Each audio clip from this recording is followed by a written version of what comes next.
Hello, this is Storybooks channel. New videos are posted every day. Subscribe and click the bell. Adriana woke up, lost her eyes with her hand. What a horror. I fell asleep right over the last lines of the novel. She threw herself on the table beneath the light baby steps, scrambled lightly up the attics. The stairs came in. Good morning, my joy. Adriana involuntarily admired her daughter, her smooth girlish skin of golden drama. What morning is it? The girl waved her hand carelessly. It's already evening. By the way, Grandma came and was very offended that you didn't meet her. Yes, Adriana curled her lips. When she's going back, I'll be sure to see her off. And through the laughter. How contradictory are you adults? You teach us to control ourselves, and you don't hold back at all. You're so smart. Adriana pressed the print button, and the pages popped into the printer tray one after another. She stood up from the table and laughed lightly. You'd better make me a strong cup of coffee and I'll be in touch. Adriana headed towards the bathroom. What coffee is in there? Betty was indignant. Do you need a solid dinner? As I recall, you haven't eaten anything since last night. Adriana turned to her daughter and smiled. I won't say no. Then hurry up. Come on down. I've heated everything up, golden child. Adriana thought, turning on the water and closing the door behind her. The weather in Marseille had been beautiful all month. Adriana had a new contract with a publisher, and the novel had a large print run. She rested most of her time, spending it with her daughter. Betty inherited her mother-in-law's looks and her mother's temperament, and no amount of education could curb it. In this regard, Adriana's relationship with her mother-in-law was difficult. She demanded from her some kind of extra care for her son. She imposed her way of life in the house, constantly accounted for excessive displays of affection. Adriana had long ago managed to disappear from that black English family, to go to her parents' small house in Marseille. She wanted to live not according to a schedule, but according to her mood and desire to write at night and sleep until dinner. She had managed to do that before her mother-in-law arrived. But nothing. She would soon be on her way back to England. Adriana could not wait for that moment. Soon, however, an event occurred that changed their relationship with each other. A scarlet dawn was breaking over Marseille. The sultry night was behind them. Adriana had spent it with friends, celebrating the release of her book. They left the bar, and a cab pulled up a few minutes later. Adriana said goodbye to her friends because she decided to walk a little and get some fresh air. She walked along the sidewalk and smiled. Lately, she had been lucky in almost everything, except for the arrival of her mother-in-law. Suddenly, she heard a low moaning sound off to the side. The girl turned around at it and saw a man lying on a cardboard box. People passing by paid no attention to him. Adriana walked over to him. He was unconscious. She put her hand on his wrist. His pulse was weak and sparse. The girl immediately called an ambulance. 10 minutes later, the paramedics loaded the stranger into the car. What's wrong with him? Asked Adriana to one of the doctors. It's hard to say, he replied. We'll need to examine him. I need to write down your details for the report. The young woman dictated everything the doctor was interested in. When the ambulance left, she sighed heavily and went home. In the early sunny morning, Adriana was awakened by a phone call. She jumped out of bed and pressed the receiver to her ear. Hello. This is Adriana Morel. Yes, sorry to call you in advance, but it's necessary. This is Rick Kendall calling for you. I represent Mr. Lawman, owner of a chain of shipbuilding firms in the Crimea. Does that mean anything to you? Absolutely nothing, Adriana replied. You're currently hosting Kathy Hogarth. Yes, that's my mother-in-law. We've asked her to arrive at the harbor at 11 o'clock this afternoon. For what purpose? The solicitor took a long time to explain the details to Adriana. She listened with her eyes widening with surprise. We will arrive. She fumbled confusedly for the telephone receiver to hang up. Finally, she managed to do so. It can't be. It just can't be. Rick Kendall met them at the harbor entrance and led them to the dock. A graceful sailing vessel rocked smoothly in front of them. It was called the Cathy. A tan brunette lowered a gangplank for them. They stepped into the deckhouse. "You're the Cathy." And once again, the solicitor clarified. "Yes, I am. This is my daughter-in-law Adriana and granddaughter Betty." The woman pointed at them with her hand. "Pleased to meet you," he grinned. "May I see your passport?" "Just a moment." The woman took a document out of her purse and held it out to him. Kendall sat down at the table, entered the data into the contract, and handed the passport back. "You didn't tell her anything." The attorney turned to Adriana. She waved her head in the negative. "Well, I represent Benjamin Lawman." The woman shuddered and dropped her bag. Betty bent down and picked it up. "Mr. Lawman is giving you this vessel. Please sign some papers." He led Cathy over to the table. When the formalities were over, the attorney briefly outlined the specifications of the vessel, handed the woman a white gift envelope, and stepped ashore. Cathy quickly slipped the envelope into her breast pocket and smiled awkwardly. "Where is the master himself?" "He doesn't want to see me," she shouted after Cathy. "Unfortunately, Mr. Lawman is ill and undergoing treatment. It's only by luck that he's alive. So have a safe trip." The man said goodbye. "So what's next?" Cathy asked. "What about what?" I was surprised. "Let's go upstairs and look at the present." On the deck, a handsome young man approached them. "My name is Ethan Jenkins." He introduced himself. "Mr. Lawman asked me to take you for a ride along the coast of Marseilles. So me and 2 sailors are at your complete disposal. Or do you prefer the open sea?" Of course, in the open, Ariza clapped her hands and turned to her grandmother. "Do you mind?" "Oh, really?" Tears glistened in Cathy's eyes. "Well, the provisions have been delivered to the ship. There's seating aft, 3 comfortable cabins below. Let's go." Adriana nodded to the boy with a smile. He looked at her admiringly and went downstairs. Betty followed him. The 2 women were left alone. Adriana looked at Cathy questioningly. "I'd like to explain everything to you, but I can't find the words," she said. "I don't think that's necessary." Adriana laughed. She took her novel out of her large sports bag and handed it to her mother-in-law. Soon the yacht was out on the open sea. The engine smogged. The sailors pulled up the sails, and Betty brought Adriana a warm plaid. She spread it out on the deck. She sat with her arms around her knees and listened with pleasure to the music of the waves. There was quite a bit of Ethan in the deckhouse. "You promised you'd let me stand at the helm." "Well, give it a try." Ethan stepped aside. Betty put her hands on the helm. "Wow, that's great. You speak Russian really well." "It's the steering of the boat that needs some practice." Ethan put his hands on top of the helm. "So my grandmother's been speaking Russian to me since I was a kid. So it's no problem. I also speak French and English easily. You don't suffer from modesty, do you?" Ethan grinned. A 15-year-old captain, and through the shouting she was only 13. Strange story, though. She cocked her head, trying to convince Ethan. "Just some mysterious Mr. X, this Mr. Lawman. Where did he come from, and what's his connection to my grandmother? I've known Benjamin for a while, and not much else. He and my father were friends once, and then they didn't speak for a long time. He helped us a lot. We had some hard times in our family. Thanks to him, I got interested in backed-in sports too. Now I often go to his house. He's a very hospitable host, but he's secretive and stingy with his emotions. Your grandmother was in the same class as my father." "Wow." And through the release of his hand sought a chair behind Ethan's back.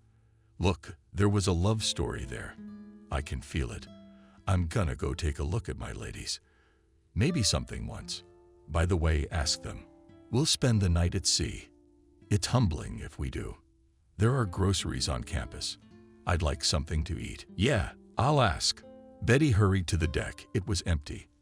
The girl went downstairs to the cabins. The door of one of them was open. Betty heard muffled voices. "How did you know all this?" asked Cathy. "It's just a fantasy. she replied. Yes, but you told me a little bit about your past. You named them. But you didn't know the essence. Call it subtle intuition if you want. It's incredible. You captured my feelings very accurately. I'm a woman, and I can love too, even if you doubt it. Forgive me. I've been too selfish, too withdrawn, too trusting.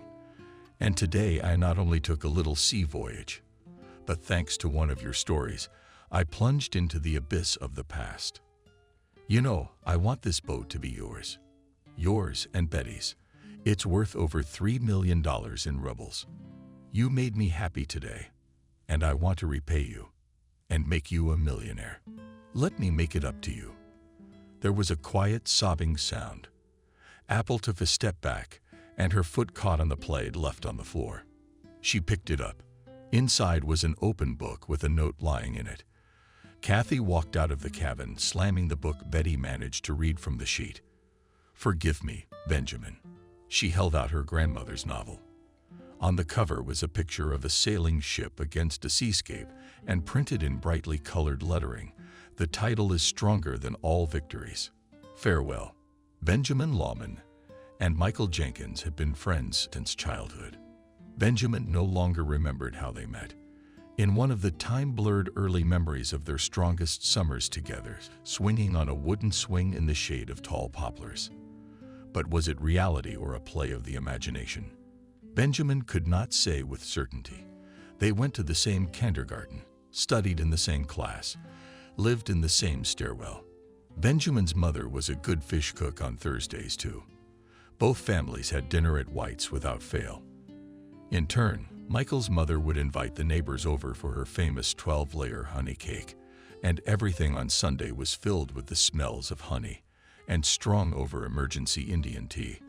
Lawman and Jenkins, I'm telling you again, if you don't stop whispering immediately, I will tell you. I urge you to concentrate. Final exams are coming up. Christina, the physics teacher, adjusted her glasses from the floor of her neck to the tip of her nose and continued to explain the new topic. The door opened into the classroom, and slowly the breasts and then the size of the body of the headmaster surfaced. Excuse us a moment, Christina. She walked to the back of the room. You have a new addition to your regiment. Meet Kathy. She turned to the students and pointed to a tall, white-skinned girl who entered with her hair carelessly golden at the back of her head. Please love and pity her. She will be studying with you from today. The new girl said hello, looked around at her classmates carefully, and walked to a vacant back desk. Very nice. Michael winked at his friend. Benjamin shrugged indifferently. It was 1991. A May thunderstorm was blowing outside the window. Benjamin had brought back another medal from the swimming competition, right on the eve of his majority. The Lawman family was getting ready to celebrate. A statuesque blonde woman was setting the table in the kitchen. A handsome man with a somewhat sly expression watched the goose cooking. He carefully opened the cupboard door, once again filled his glass with Wermecht, and sat down at the kitchen table, happily holding out the amber drink. Benjamin emerged from his bedroom, strode into the hall. Christina stopped arranging the dishes on the table and looked thoughtfully at her son. Her memory took her back to the summer of 1980. Benjamin had fallen gravely ill then. The disease gave complications, so the boy went to first grade only the next year at the age of 8. Christina slowly sat down on a stool. Tears came to her eyes. Benjamin, have you grown up? Finished school and in the army. Quietly washed up. She knew the sobs and the sobs. Mom, stop being so damp. Benjamin hugged his mother and gently wiped her wet cheeks. The bell rang. Christina immediately lit up, stood in the front doorway, and Michael's glowing face appeared. He walked in and appraisingly looked at his friend. Well, you've made your point. He commented on Benjamin's strict new suit. Benjamin put his index finger to his lips. Now the parents will be gone. I've changed the present. He explained. I don't want to offend. Michael nodded understandingly. How is the goose? Christina shouted in the direction of the kitchen. When William heard his wife's voice, He rummaged around the kitchen with an unacceptable glass in his hand. Finally, he set it down behind a flower pot on the windowsill and walked into the hall. Christina looked up at him. "Yes," she stretched out. "The goose is ready." William lowered his eyes and shivered, letting his wife into the kitchen. She opened the oven, pulled out a baking tray. The goose was covered with a pink-brown crust. The sweet smell of meat and spices filled the room, and this one was ready. She turned off the stove, then took an unopened bottle of Vermouth from the cupboard and silently handed it to her husband. "But that's it, guys." She turned to Benjamin and Michael. "Make your own mashed potatoes. You guys gonna split up? Knock us out." She opened the door and went out onto the landing. Christina called her William. What did she turn around for? She forgot to take off her apron. Christina laughed, took off her apron, and threw it over her husband's head in the direction of the smirk. "All the boys," and caught it on the fly. Christina knocked on the neighbor's door. Michael's mother appeared on the doorstep. "A searing Cossack. Come in, neighbors."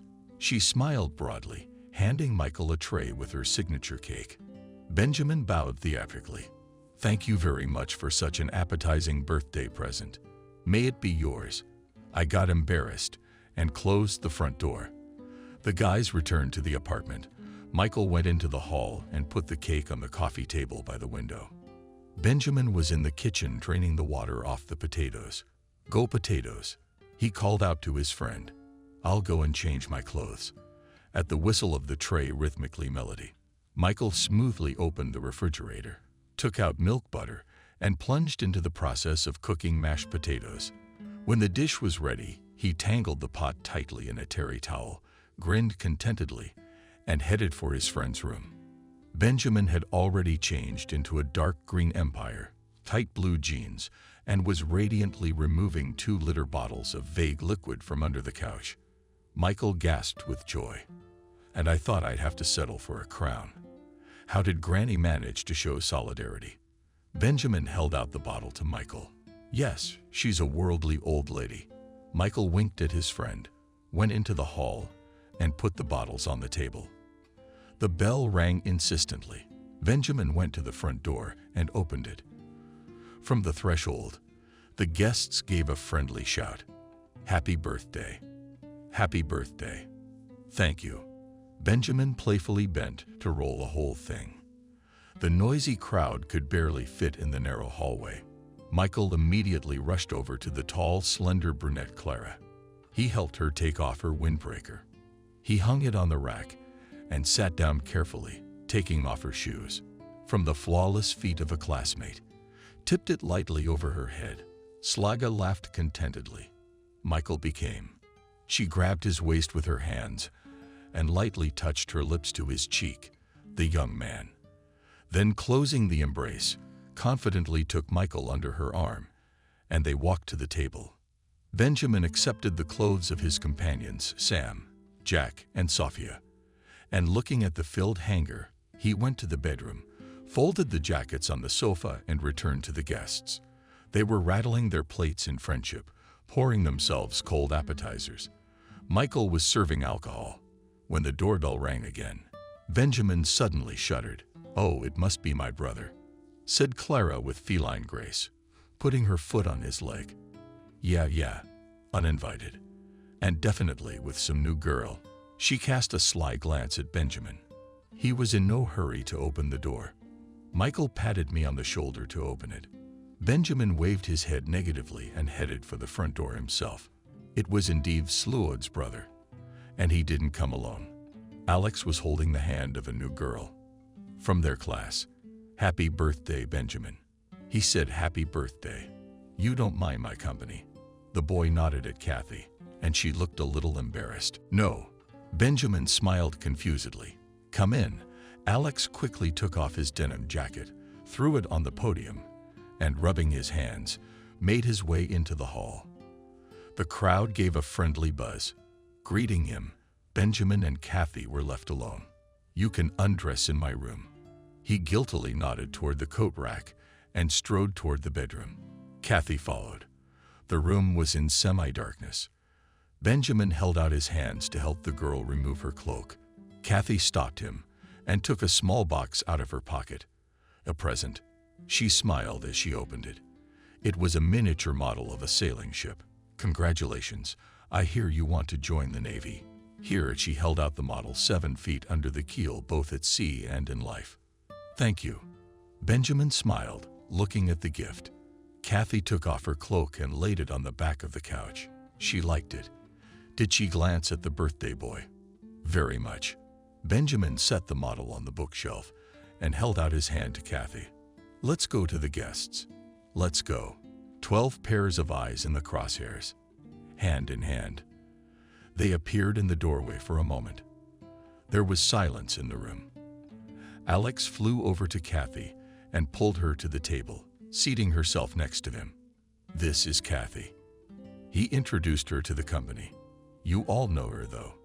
Benjamin sat down next to Michael and Clara, across from Kathy and Alex. "So," Michael rose from his seat. "Finally, everyone's here. So let's have a toast to my best friend's coming of age." He turned to face Benjamin. "Happy birthday. Happy birthday." The guests cheered. "Happy birthday." In the midst of the fun, Clara danced with Michael over his shoulder, watching Kathy. She didn't like her new acquaintance. Imperfect, sure, but there was something about her. She pondered. The boys are bursting at her. Soon they'll break their eyes. Beautiful thick hair, the color of ripe wheat, slightly frizzy. Clean, not with falling below the shoulders. She's not badly built, but she's clumsy. I'm much more graceful. The dress isn't bad. Straight 1 ton. The khaki color sets off the color of her eyes, the cleavage of her breasts. She's got taste, she's got legs, and they're slim. But my longer and much prettier eyes cannot make out whether gray or gray-green mint or prominent form. Here she is completely resting. Mine are just huge lakes. You could drown, yeah. At the look, what's her look? Caressing. Exciting standing sensuality. Skin, pale as milk. Lips, varied beautiful, medium correct shape. Straight nose. Sharp chin with dimples. Still, she was very attractive. Clara shook her lips. My queen frowned. Michael kissed her ear and whispered, You are the most beautiful. I am far away from you." He nodded towards Kathy. Clara shuddered. She ran her thin fingers through Michael's thick hair and looked into his mesmerizing black eyes. "And you know all about me." She ran her hands up his neck and kissed his lips appreciatively. Alex was looking at Kathy too. Sweet, appetizing, young girl, but too right. Wasted his time with her. He got nervous and went out to the balcony for a smoke. Benjamin, on the other hand, could not help but admire the new acquaintance of her from her burning eyes. An open smile, an infectious laugh. Literally, everything about her seemed warm and native to him. He stood up and asked Kathy to dance. But the tune suddenly ended. Michael quickly jumped to the tape recorder, flipped the cassette, and the music spilled into the room languidly, drowning out the human voices. Benjamin put his arms around Kathy. Her nearness made him feel infinitely happy. She pushed back the hair that was falling over her face. Benjamin said a little audibly, "Your hair smells like a spring plow." Really, she looked embarrassed. "You don't like it?" "No." He gently touched her lush locks with his hand and liked it very much. Kathy laughed softly, and Joy felt her relax in his arms. The balcony door slammed. Alex entered the room. He froze, and his gaze slid absent-mindedly across the parquet.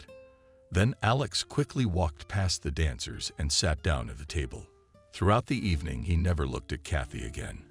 Clara swayed to the beat of the music, rolling a delicious pink apple in the palm of her hand. She looked at Benjamin and Kathy and smiled contentedly.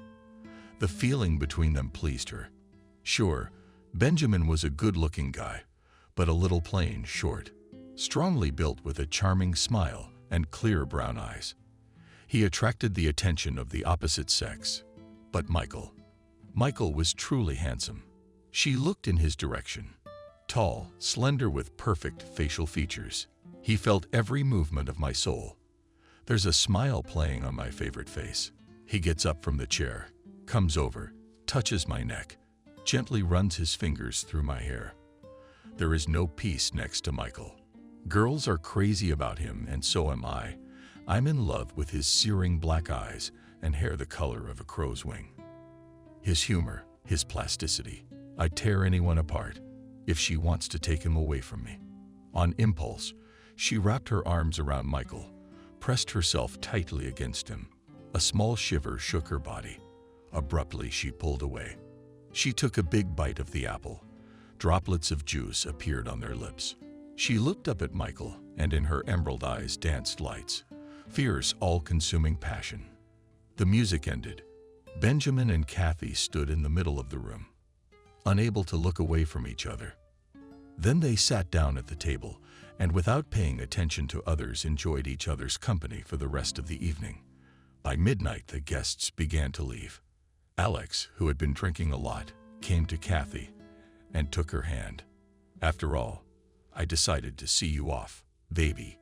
He staggered a little. He asked, looking into her eyes. Kathy gently withdrew his hand and waved her head negatively.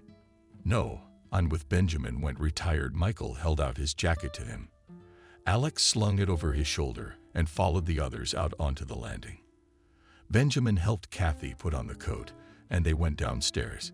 It smelled of rain and spring freshness outside. Kathy took Benjamin under her arm. "Where do you live?" he asked. "On Lennon." "If we turn into that prologue," Kathy stretched out his arm, "in 10 minutes we will be at my house. Is there an authentic way?" Benjamin winked at the girl. "Normal heroes always take a detour." "There is." Kathy laughed. "There is always another way." Benjamin set his face to the flow of the light Sebastopol flight. He looked at the exciting turquoise eye of the Black Sea, sat down on the sandy shore, took the letter from Kathy out of his trouser pocket and reread it again. The dove of a warring train came to mind, the smell of spring grasses from the developing golden hair, the girl he loved. The clatter of the wheels and the soulful July night were pervaded with anger. A little over a year has passed since that moment. Benjamin was in the Navy. Kathy and Michael were studying law at the Finnish State University. Both were sure to keep him at least briefly informed about each other's lives. Kathy wrote about successfully passing the first session. She was in the same group as Michael. Benjamin looked at the skyline. His imagination pictured tired and hungry students walking out of the doors of a familiar university. Outside, they are exchanging impressions, joys, and failures. All the girls look back in the direction of a handsome black-haired guy next to whom Kathy is walking. She is in her open gray dress. Her shoulders have managed to absorb a light Finnish tan. With a graceful movement of her head, she tries to push back her hair. Benjamin sank deeper and deeper into his sweet reverie. He remembered their first kiss, the gentle embrace, and the feeling of warmth under the fabric of that gray dress. There were still 2 whole years ahead of them, and they seemed like an eternity. 6 months of boot camp dancing behind them, a Navy mop made from the plastline of your new end, constant hunger, trips to harvest grapes. Now, more and more often, the cruiser on which Benjamin served went out on patrol in the Kerch Strait area, and free time was almost no.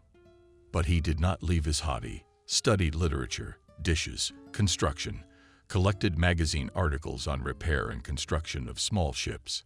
Often considering Kathy's gift, he clearly visualized the vessel in its actual proportions, taking shelter under the shade of the trees. Clara watched Michael and Kathy. Holding hands, they crossed the road. "Bastard. What a bastard," whispered Clara. "I hate you so much. Michael had the misfortune to be in the same class with you. He's looking after a friend's girlfriend." "What? I'm not giving him to you. He's mine." She abruptly left her seat and headed for the post office. Benjamin was very surprised when he received a letter from Clara. He started to read it, and the text swam before his eyes. With trembling hands, Benjamin tore the hated theater sheet into small pieces and threw them on the barracks floor. All night he spent without sleep, and in the morning he went to sea. On the cruiser, sailors were vigorously discussing the agreement between Russia and Ukraine on the division of the Black Sea Fleet. "Stop talking. Line up," commanded the petty officer. He looked at Benjamin with surprise. "You look exhausted. They got Jack Lawman, haven't they?" He gave a strained smile. But he couldn't stand it any longer, waved his hand and swore. "It's not a service, it's chaos. It's just the nucleus, mother. The fleet is divided." Benjamin suddenly realized with horror that the fate of the Black Sea Fleet is finally decided, and the city became even colder. The heart lived with pain and emptiness. There was a noise of engines. The cruiser was gaining momentum. The streets of Enrico View were alive. Michael walked into the entryway of a 5-story building. As he walked, he brushed snow off his coat. He ran up to the 4th floor and rang Kathy's apartment bell. She opened the door. "Urka." Michael impulsively hugged her. "I invited Benjamin to the wedding." "Yeah. And what did he say?" There was a flicker of hope in her eyes. "He hasn't written to me at all." "Nothing." Michael rubbed his frozen hands together. "I'm just waiting. He's got to react to his best friend's dark ties." "That would be nice." Kathy smiled weakly. "Christina says he hardly writes at all, which isn't like him." "When is your wedding?" "Clara's in a hurry. We filed the application today, so in exactly 1 month, I'm breaking up my single life." "Do you think Benjamin will be able to make it?" "I don't know, honestly, Michael. I don't know. He hasn't said anything for so long. Probably fell out of love with me and met someone else." "What are you talking about?" "Kathy." "Nonsense. You see the mess going on over there." "I called the unit. They didn't even call them. They said he's not supposed to." He'll write. Michael and Clara got married. A year later, they had a son. Kathy took care of her sick father for a long time. But despite her best efforts, he passed away quietly in his bed in the early spring morning. Kathy was left alone with her mother. She waited expectantly. But Benjamin never wrote. Kathy was walking home when a May thunderstorm came noisily into town. She froze in the rain, wiping her tear-wet eyes. Someone covered the girl with their umbrella right up to her. It was Benjamin's mother. "Thank you, Christina, sweetheart." Kathy turned her weeping face toward her. "You're not telling me anything, but Benjamin's about to arrive, isn't he?" "Oh, what kind of punishment is this?" The woman's face grew sad. "He's not coming. He's going to St. Petersburg. He's going to enter the Military Technical University. So I told you everything. Even though I promised I wouldn't say anything." Christina put an umbrella in the girl's hand and slowly walked away until the raindrops stopped beating against its fabric. Kathy stood in one place. All day, Benjamin was not left with an uneasy feeling of foreboding. He was returning home from class. The cold October wind was driving yellow leaves across the pavement. He appeared and shuddered near the entrance where he rented an apartment. He saw a familiar figure. No, he hadn't. It was her, Kathy. He swiftly approached her, heart from nodding frantically dove. He stopped and looked up at her. She was wearing a light green mush world coat. The wind ruffled her golden hair. "I'm here to see you, Benjamin." Her fingers sawed, clasping the strap of a lady's purse. Benjamin almost didn't hear her, blood pounding annoyingly in her temples. "What was between you and Michael?" he asked bluntly, and his heart grew cold waiting for an answer. "What makes you think you can answer the question, Kathy?" "Michael married Sarah. They have a son growing up." Benjamin is a little confused, but that doesn't mean anything. "I don't believe you, Benjamin." Kathy, souls or tears. "That's why you haven't written to me. What's the matter with you, Benjamin? You know I love you." I don't know anything." He covered his face with his hands. "Go away. You're hurting me." Kathy awkwardly adjusted the silk handkerchief around her neck, lowered her head, and walked away. Benjamin stared after her for a long time before she disappeared around the next corner. 5 years had passed since Kathy and Benjamin had parted. After the institute, Benjamin returned to Ukraine and got a job at a shipyard. In the city, he sometimes worked part-time repairing boats. He was fond of Yacht King.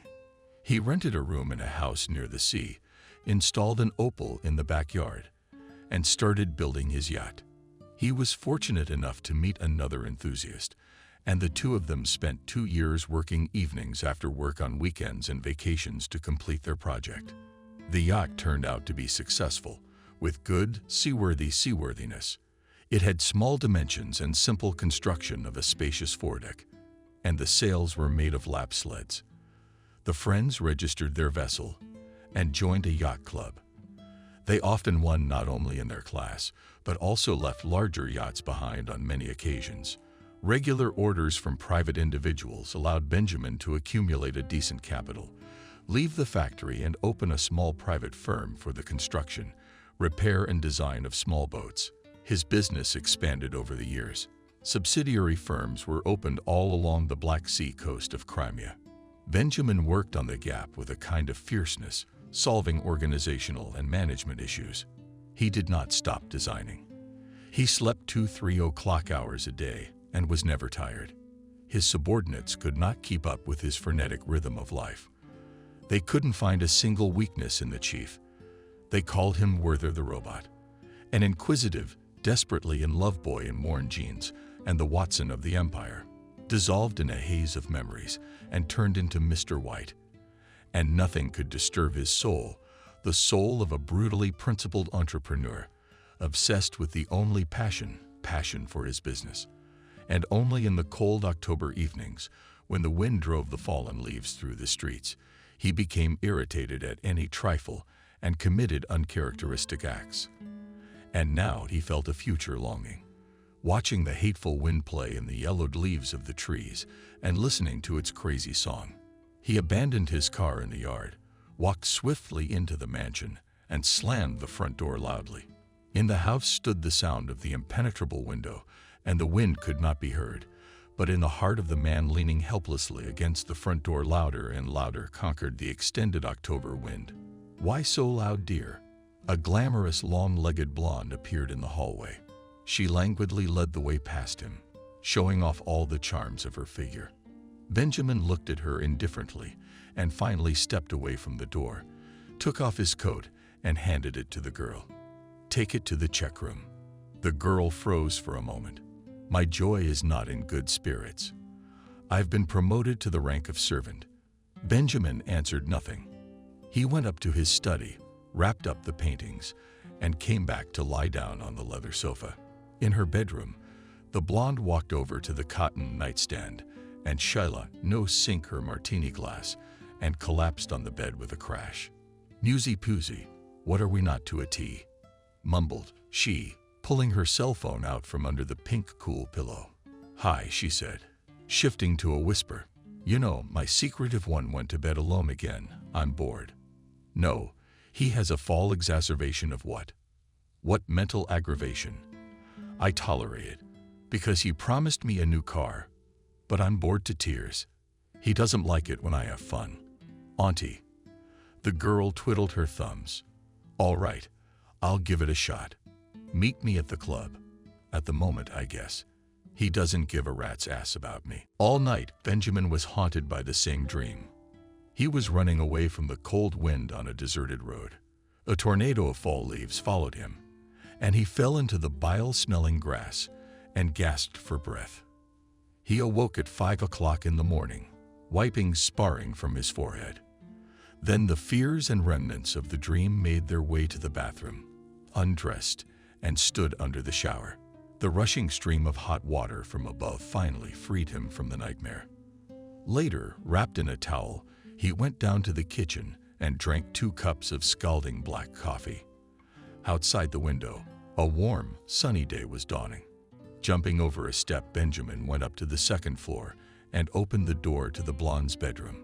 The room had a rainy smell of liquor and expensive perfume. He entered and opened the window. The blonde stirred and opened her eyes with difficulty. "What the master desires," he barely audibly mumbled. "I'm leaving." Benjamin sat down next to the girl on the bed. "Take the money from my desk." behave yourself." He stroked her tangled hair. "I see." The guy frowned. "It will be done." Benjamin stood up and headed for the exit. "You don't love me at all." He followed. He closed the door silently behind him. Benjamin stared, watching everything around him shrink. The fields of the forest. Everything was taking on a model shape. He leaned back in his chair, remembering his last visit to Minsk. Then he still wanted to know about the fate of his friend and former lover. That was when he had met Clara by chance. She, carefully avoiding his gaze, told about her family life son, quite successful career Michael. He had graduated from the bar, and his services were popular in the city.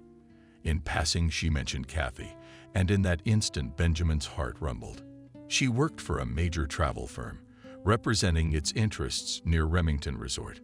Met Justin Foreman, a successful lawyer. Married him, had a son and lives in England. The plane began to descend. This time, Pinsk welcomed Benjamin with warm weather. He drove up to the house of his youth and immediately looked into the outermost windows of the third floor. He quickly climbed the stairs and hesitantly pressed the bell button. The front door bolted open and Christina appeared on the threshold. Her lips quivered. "Benjamin." She stepped toward him and pressed herself against her son's chest. "Mommy's going to be a flood." Benjamin put his arm around her shoulders and kissed her gray temple. "Volodya, why are you lying down? Meet your son." She took Benjamin's hand and pulled him into the apartment. With a radiant face, William appeared in the hallway. He hugged his son. "What brings you to our neighborhood?" "Passing through," he asked. Benjamin waved his head in the negative. "No, I just missed you. Why didn't you say so?" With trembling hands, Christina offered her hair. "I would have cooked something delicious." "Well, make it now." William cast an angry look at his wife. "And you, son, will you rest from the road?" He approached Christina, and they retired to the kitchen. Benjamin took off his coat and shoes and went into his room. Nothing had changed there. As before, on the bookshelf stood his favorite books. An old plush blanket lay on the sofa. Benjamin lay down and instantly fell asleep. He dreamed of the dark, raging waters of the Black Sea. A strong wind tore the sails of his yacht. An oncoming ship emerged from the fog. A woman stood at the stern. She held out her arms to him. A gray, damp haze enveloped her silhouette, and it dissolved into space. Still in the power of sleep, Benjamin opened his eyes and pulled the smell of roasting meat from his nose, bringing him back to reality. In the kitchen glowed Christina. On the table stood a plate of appetizingly beer-battered. What a regal breakfast awaited me. Benjamin stretched sweetly. "Lunch." Christina changed to a whisper and "Hurry up, because my father has been eyeing the cognac since yesterday." She nodded towards the final. "Well, that's fixable." Benjamin went through the baths. Half an hour later, the whole family gathered around the table, withdrawn after 3 knocked-back shots. William asked his son, "I hope you're joining us for a long time." 3 days at your complete disposal," answered Benjamin. "We've been working on the clogs." It was delicious. A big smile spread across Christina's face. "What are your plans for today?" "What plans?" "There is a proposal in advance to agree to everything." Benjamin spent the whole day near his parents. They drove to the cemetery in quiet sadness, stood by a dear grave, went into the little chapel next door in meridian of church candles. Benjamin remembered his grandmother. Her affectionate gaze and pie-smelling lines wrinkled. Then they wandered around the evening city for a long time, had dinner in a small cafe, and returned home. Benjamin was paying off the cab driver when a cell phone appeared in his coat pocket. He beckoned to his parents to come up and started the conversation. The manager of the yacht club was calling, with details of the past regatta. Benjamin listened to the occasionally over-lively emotional subordinate, while his thoughts swirled to one thing. Everything. "Then Alex, everything then," he said, and passed out. The bright light of car headlights for a moment blinded him. Near the entrance, a cab slowed down, from which a tall black-haired man got out. He walked quickly past Benjamin, but suddenly stopped and turned to face him. "Hello, Benjamin." "Hello, Michael," replied Benjamin, clutching the cell phone in the palm of his hand. "Are you visiting?" asked Michael. "Yes," Benjamin said. "Not for a while." "I see." Michael hesitated and, looking at the toes of his shoes, said quickly, "Kathy is here visiting her mother and her son." "I don't care about that." Michael grinned. "Yes. You haven't cared about us for a long time." He waved his hand and walked quickly up the stairs. He couldn't move. Benjamin stood in one place for a long time, but the footsteps of his former friend echoed in his head. He shook off the obsession and entered the entrance. Christina immediately noticed the change in her son's mood. "What's wrong?" she asked. "Nothing." And Benjamin smiled strained. He undressed, went into the hall, and sat down in a chair. William looked away from the TV screen and looked at his son carefully. "What's sour?" he began. William scratched the back of his head thoughtfully. "Organize us a shot and a couple of sandwiches." He cleared the coffee table of newspapers. Christina brought a bottle of vodka, 2 shots, a plate of sandwiches, and quietly left. Benjamin drank with pleasure and, through the fog of his thoughts, maintained a conversation with his father. He, in his turn, was not overly curious and told about his mutual acquaintances and fishing trips. Benjamin relaxed and felt the strain of tonight forced upon him. He laughed at his father's jokes, shared his impressions of the changes in Minsk, and almost completely forgot about his meeting with Michael. In her room, Christina lifted her head from the pillow, listened to Benjamin's voice, and smiled happily. She liked to fall asleep feeling her son's presence beside her. In the middle of the night, Benjamin woke up with a heavy heart. An inexplicable excitement swept over him. He got up, dressed, and went outside. Benjamin almost ran down the familiar streets, the cold wind whipping him in the face. Dawn ran behind the three, gazing up into the sky, ravaged frontiersman. He stopped, lowered his head, and stared, sightless, at the door of a familiar entryway. She was creating. His heart beat frantically against his ribs. Kathy stepped out of the entryway. Joy struggled to suppress the urge to run toward her. They stared at each other for a long time. Kathy's eyes filled with tears. She shook her head negatively, turned around, and disappeared into the entryway. Benjamin looked on confused, slammed the door shut, then slowly made his way back the way he had come. His mind drowned in an abyss of despair. It turned out that his endless struggle with his love was even. He was completely unaware of his actions. What was this strange feeling? Had torn him from his warm bed and forced him to come here this early, straight, angry morning. After all, he'd been chasing away the ghost of his first love for years. He'd been diligent in smothering it, his release from the pain. Over the years, the pain had gone, but the love it still lodged in his heart with a sharp rubber band that sometimes nudged, and his soul walked with loneliness. He walked and swore himself for the past, Kathy for the present. But why? Why had she left? He was ready to forgive her everything, all his suffering. Just to hold her, to feel her breath, to smell her hair, to touch her cheek with his lips. Gasping, Kathy ran into the apartment and immediately rushed to the window. She looked at the departing Benjamin and averagely slid along the wall. He was leaving, and now for good. How painful was it to let him go? It felt like her soul was bursting at the seams. But why had he come? Can time be turned back? I can't be with him anymore. I can't. But then why was he so obsessed with his jealousy? So sure he was right. Why didn't he look into it and just go along with his feelings? How much does it hurt? God, it hurts so much to let go of someone you love. Mom, what's wrong? Why are you crying?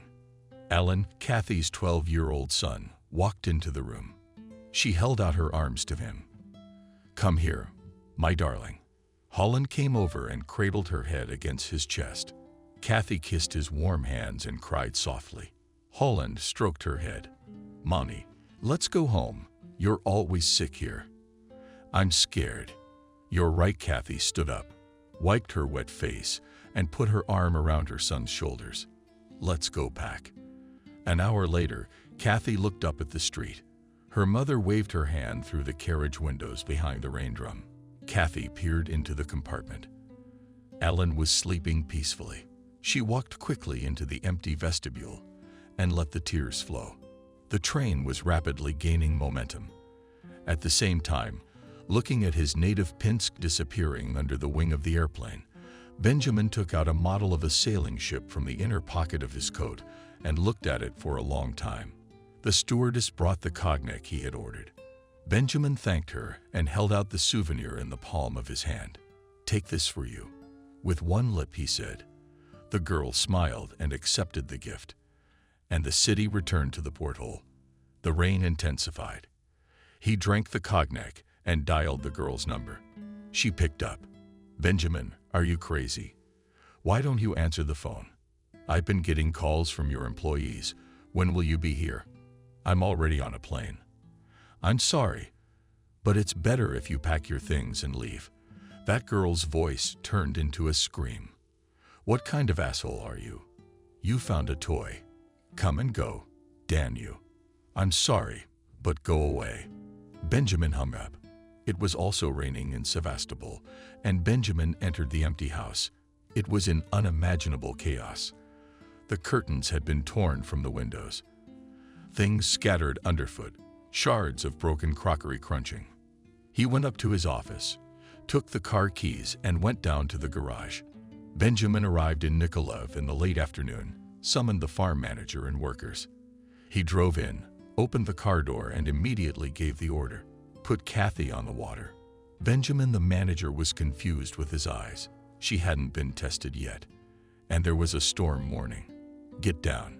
Benjamin got out of the car. The boat was lowered. As Benjamin stepped out into the open sea, darkness shrouded the boat on all sides. The rain was pouring down on the deck. The wind tore the sails. Suddenly, by midnight, the sea calmed. The fog cleared and revealed a starry sky.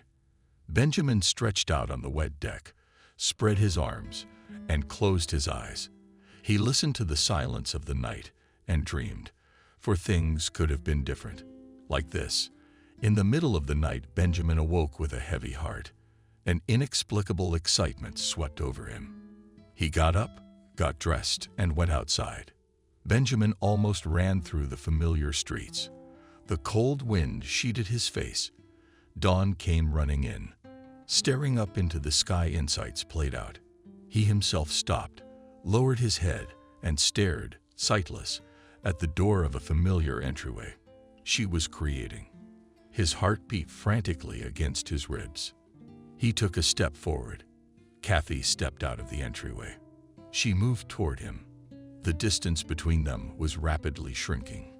Benjamin hugged her nostrils behind her cheek. It came the scent of meadow grasses, pressed her hands to his chest, and nestled against her lips. The years dissolved. The distance dissolved. Everything that separated them dissolved. Then Benjamin woke up in the inn. The sun was already at its zenith. He raised himself on the bed. His heart beat alarmingly. Kathy wasn't around. He heard the sound of water coming from the bathroom, laughed, and buried his face in the pillow, storing the scent of the woman he loved. He closed his eyes. Their closeness was overwhelming. Passion, tenderness, sadness. Everything mixed and exploded in a sensual cocktail of love. How good, easy and joyful, squeezing the stone shell in his chest, cracked there inside something throbbing in his ear. The rubble crumbles to dust. Now it's full force. It's a hot human heart. My heart. A heart saved by love. Wrapped in a towel, Kathy stepped out of the shower. Benjamin melted and walked over to her, unwrapped the towel, pressed his whole body against her, and whispered, "I invite this departing goddess to repeat the water procedures with me as a mere mortal." "I agree." Kathy played along. Benjamin scooped her into his arms. She took his neck with her hands. They looked into each other's eyes and felt happy, tired and very hungry. They went outside in the late afternoon. On their way, they came across a small cafe located in a semi-basement. It was quiet and cozy inside. They sat down at a table in a corner and placed their order. The waiter brought cognac, wine, and salads. Benjamin filled glasses. Kathy bought some of her own and took the salad with gusto. Benjamin looked at her and smiled slightly. Hungry Kathy raised her head as if she hadn't eaten anything for a week. Eat, eat. Benjamin moved his plate toward him. You need to regain your strength. You're going to need it. Kathy put aside her fork and said without raising her eyes, I need to get home. My mom's probably already put out a BOLO. Benjamin furrowed his brow and nodded. Yes, I understand. He reached across the table and squeezed her cold fingers tightly. I don't want to part with you. Are you going to Minsk for a long time? Kathy changed the subject of conversation. Everything depends on you. I certainly deserve a long vacation. Oh, Kathy's embarrassed. I didn't even ask how you were doing. Without details, I can't complain. Benjamin soaped himself. You won't be interested in details.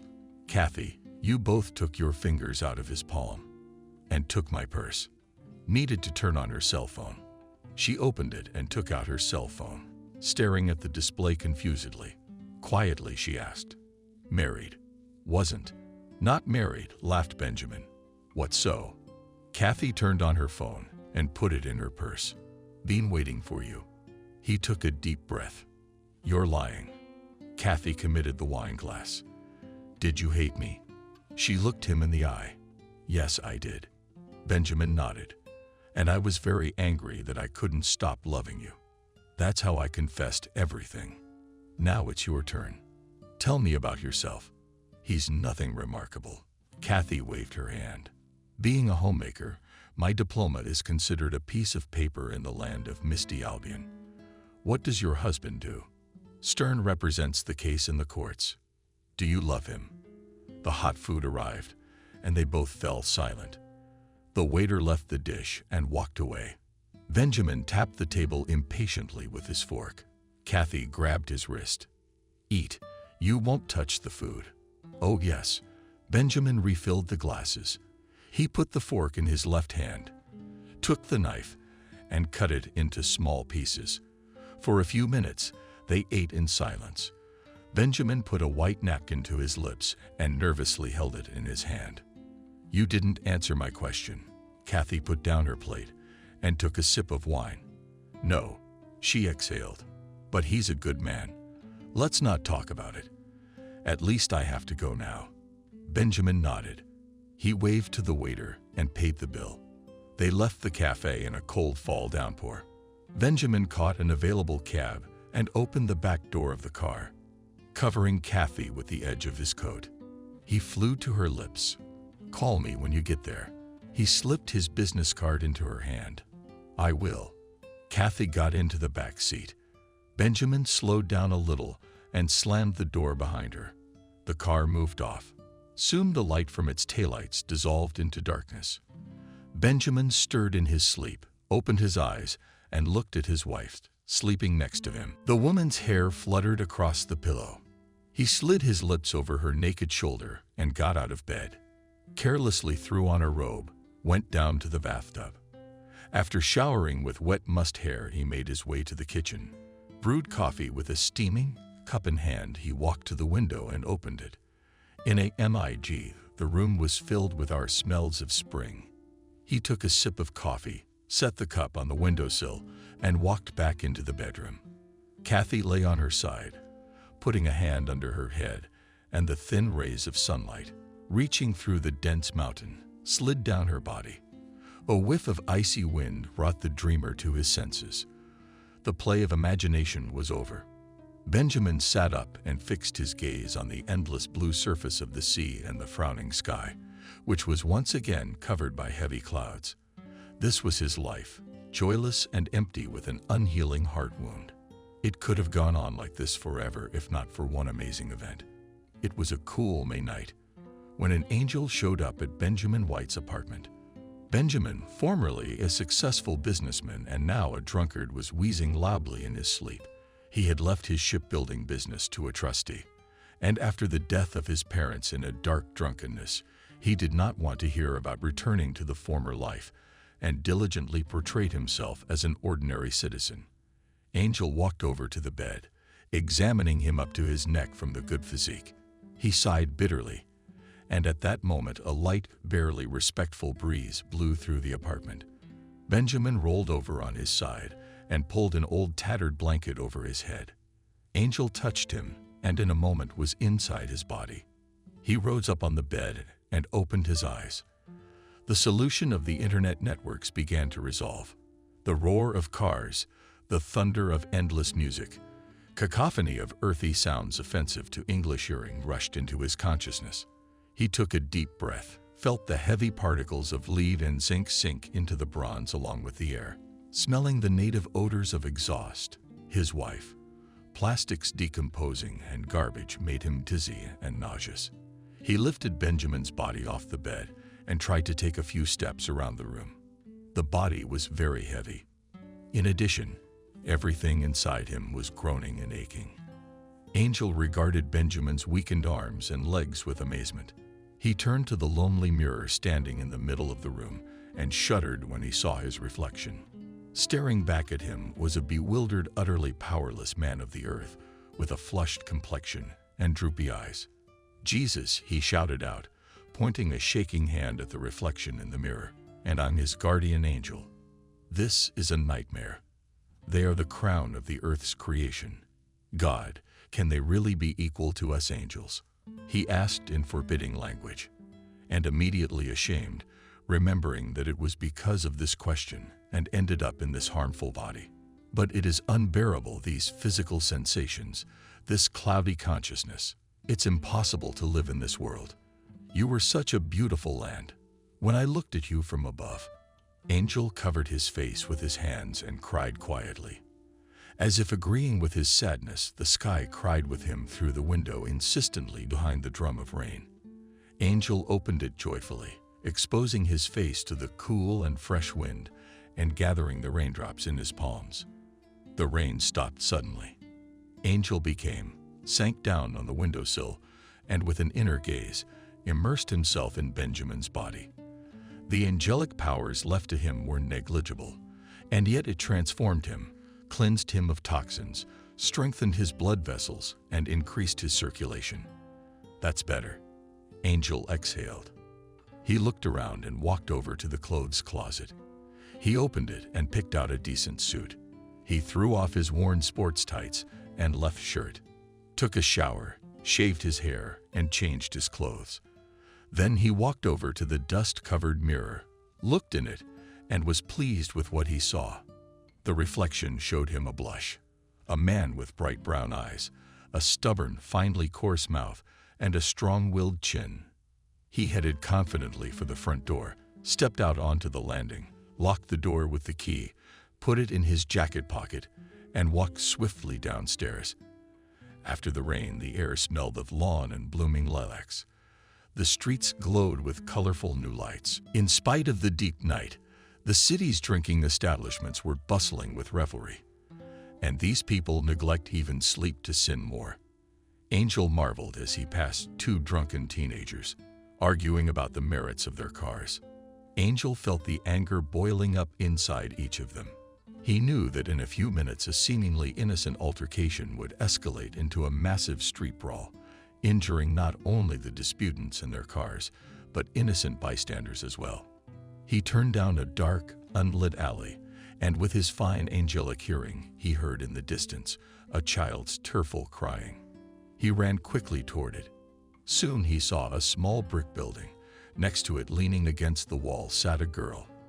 The angel wanted to approach her, but suddenly stopped. A woman came out. "Sonia, little girl, what happened? Why did you run outside? It's so dark. And how did you manage to open the door?" The woman sat down next to the girl, hugged her, and pressed her to herself. "Well, tell me what happened." "Lisa had chocolate waffles for her afternoon snack. I hid them to give them to Vanya in the canteen tomorrow. He's my little brother. He likes sweets better because he's little." The girl buried her face in her knees and sobbed even harder. "Zhukova Anka took them away from me, and she said that if I told anyone or cried, she would make me dark. So I came out here at night so she wouldn't hear. The girl finishes with tears running down her cheeks. I want to cry. It's a shame, isn't it? Baby, you're my golden girl. Come to my place. I'll give you tea and chocolate waffles. We're supposed to be submariners too. And luckily, I didn't eat them. We'll put Vanichkas aside. I'll distribute them in the morning. Adam's in the kitchen, and she'll give them to him personally from you. And from now on, let's make a deal. You'll keep all your sweets for your brother at my place, and we'll be safe, okay? Oh, Lisa, thank you so much. You're my visitor, too. Not childishly serious, thanked Sonia, standing up in nightgown from Prilepin and grass. Angel came out of the shade of the trees and sat down on a bench near the orphanage building. He could feel the breathing of the orphaned children in their sleep, saw how the girl Sonia raised waffles, and from the bread held hot flavored tea from a glass. After a while, the woman and the child climbed the stairs. The angel heard the rustle of bedclothes and finally saw with his inner gaze as the sleepyhead fell asleep, smiling happily in her sleep. Quite imperceptibly, the first rays of the rising sun appeared in the sky. Its light cast reflections on the green trees. The city was waking up, and Lisa offered earnest prayers for her pupils, and went curbed by a passion for wine, to drink her neighbor Benjamin. At 6:30 in the morning, she left the building, easily slung the strap of a lady's purse over her shoulder, and suddenly she stood frozen in place in surprise under the mighty old poplar trees. Benjamin was sitting on a bench, slightly askew from old age. "Benjamin, what are you doing here?" "I'm taking a walk in the fresh air," Angel answered, somewhat embarrassed. He moved slightly. "Would you like to sit next to me? Look how beautiful it is. You don't often see such things."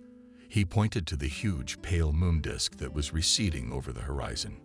Lisa slowly walked over to him and sat down. For a few minutes she admired the moonset. Then the angel turned to her and gazed at her with some unusual tenderness for a long time. "What a marvelous creature. Do Moment these golden curls, Sasha, very much go to her green eyes and cheerful freckles. Probably everything in her image is aesthetically flawless." Lisa was embarrassed and looked away. "You're a strange one today, Benjamin. The way you talk to me. You're looking at me as if you're looking at me for the first time. It's really the first time I'm admiring your beauty." Lisa laughed. "No one has ever said that to me before. No one thinks I'm beautiful. On the contrary, more like a dunce, a stupid woman." The angel gently stroked the picture of the hand. "You are beautiful, because your heart is rich in goodness and love." "Really?" Kitten's eyes involuntarily filled with tears. "Is that the main thing?" "That's exactly what it is. Somewhere I heard a poet say, 'What is beauty? It's a vessel in which there's emptiness, or a flickering fire in a vessel.'" The angel suddenly perked up. "Oh, I'm sorry, Lisa. I think I have to go." He stood up and walked quickly away. Zabolowski wrote it. Lisa whispered through her tears, staring at the rapidly receding figure of Benjamin. Benjamin turned away. In his dream, he was following a young man in white robes through a cynical field. A hot wind was blowing. Benjamin caught up with the wanderer, reached out to touch his fragile shoulder, and woke up. He sat up on the bed, listening to the sensations in his body. Strangely, the usual dopey headaches were absent. Benjamin opened his eyes, per usual, searching the room for the started bottle of vodka. There must be some left over from yesterday, he thought, much to his surprise that the urge for a hangover was not there.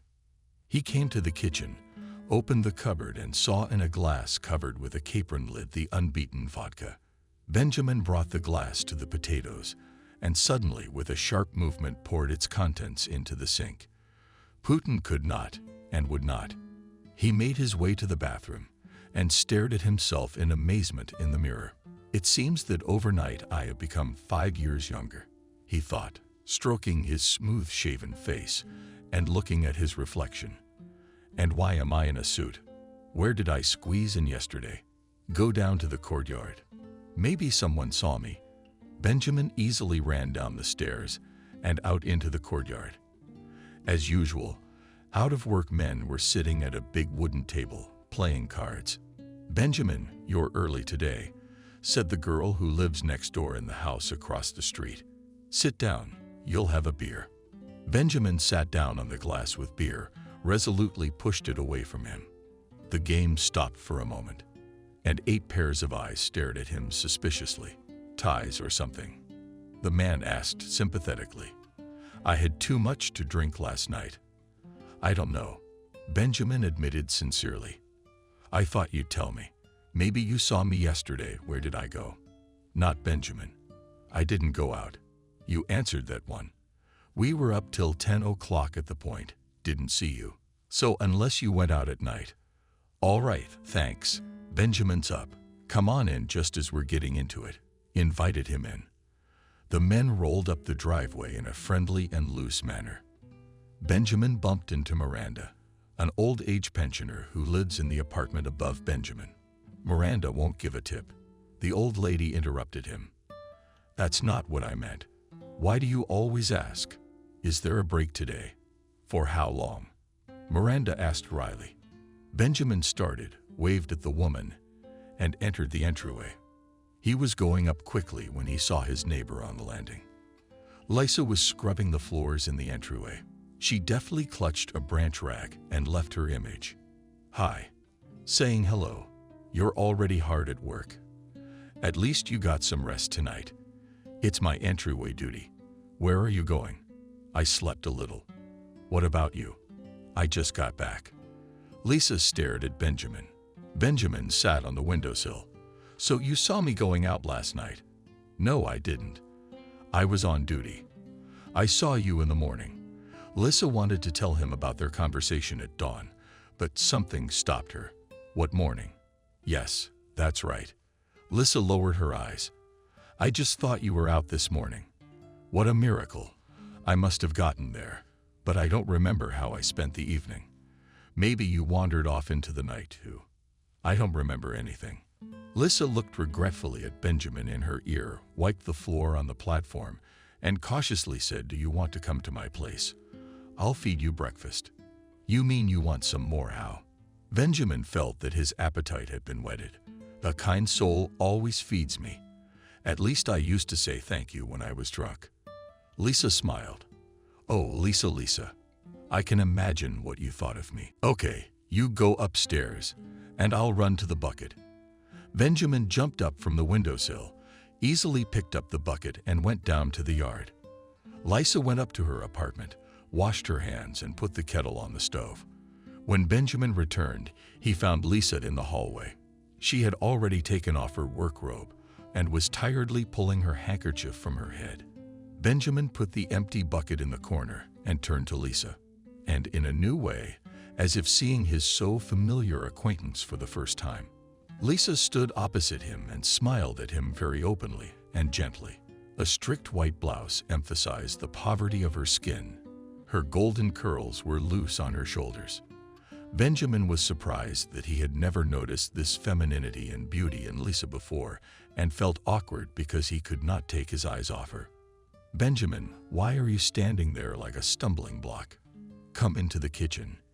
He shuddered, woke up from his reverie, went into the kitchen, and sat down at the table. Lisa carefully set the table, poured Benjamin some tea, made sandwiches, and sat down across from him. "What's up?" "Well, I'm sorry, we're happy with what we have." She waved her hands in the air. "Uh-huh." Benjamin began to eat hurriedly, glancing furtively at Lisa. "Lisa, why don't you have anyone?" "Well, I mean men." Lisa looked sternly at Benjamin, got up from her chair, and went to the window. "An indiscreet question, Benjamin. Why don't you have anyone?" "Well, it's not fair to answer a question with a question. And then I've had women." Benjamin suddenly realized that the image of Kathy did not evoke in him today the usual pain and longing. The bright memory of the woman he loved flashed and vanished in an instant. Dana Lisa shook her head. "One for each night. Is that what you're like?" Benjamin laughed, criticizing. Lately he had indeed been bringing home different women, and invariably parting with them in the morning. Lisa was embarrassed and turned away with her face to the window. Yes, I know it's not sugar, and how can you love someone being in a drunken stupor all the time? That's what you're saying, Lisa. Benjamin sighed heavily, got up and approached Lisa. She turned around. Looking into her brilliant green eyes, he continued, "You may not believe me, but I got up this morning and thought I'd start my day as usual, hungover. But I couldn't. How was it cut off? That pernicious urge disappeared. Why, I don't know. But it feels like forever. Except I don't have anything to do. I'm like a caged animal. I've got a lot of energy, but nowhere to put it. I don't have anywhere to put it. Tell me I didn't ask you to go to our boarding school. We need a gym teacher. We renovated the swimming pool, introduced swimming lessons, but there's no one to teach them. Can you teach kids to swim? Do you think they'll hire me with my dubious background and no special education? You bet they will." Lisa ran out into the bedroom and returned a minute later, clutching a stack of newspaper clippings in her hand. "Here, look at the pages of your biography." Lisa held out the clippings to him. The content was similar. Benjamin Lawman won first place in the regional competition. Benjamin Lawman took part in regional competitions and so on. This is a rarity. It was a long time ago. Benjamin tossed the clippings carelessly on the kitchen table, and now I have a different kind of fame. "So what are you doing now?" Lisa asked quietly, but she was willing to try. Benjamin looked at her, marveling at her persistence and concern. "Thank you for what?" "For believing in me. I'll give it a try. I'll come back tomorrow." He walked briskly to the front door. "Do you know what papers to get?" Lisa shouted after him. "I'll see you tomorrow." Benjamin slammed the door. He entered his dusty and long unsure apartment, quickly changed his clothes and started cleaning. Spent until 5 p.m., then had a quick snack and fell asleep instantly. Angel changed back into his Benjamin parade suit. It was still light when he went out into the courtyard. He strolled leisurely through the streets for several hours until he stopped in front of the window of a warranty store. In its reflection, he saw a young girl approaching. She approached the window and began to scrutinize the umbrellas displayed in it. From the girl's thoughts, the angel realized that she was a student, and just today she received her first scholarship. With it, she had long dreamed of buying a suitable umbrella. The girl opened her purse, counted the money, and resolutely entered the store. Through the glass window, Angel watched her actions. She quickly chose an umbrella and was about to pay when she came across a colorful school bag. The girl froze in indecision. The thing is that the younger sister of the student had long asked to buy her such a satchel. The family income was small, and the girl went to school with her older sister's old briefcase. Many classmates laughed at her for this. "I'm sorry, please," said the girl, pushes herself away the cherished umbrella. "I changed my mind. Give me that school satchel over there." She held out the money to the sales clerk. "Please," she replied. "It's the same price as the umbrella you chose."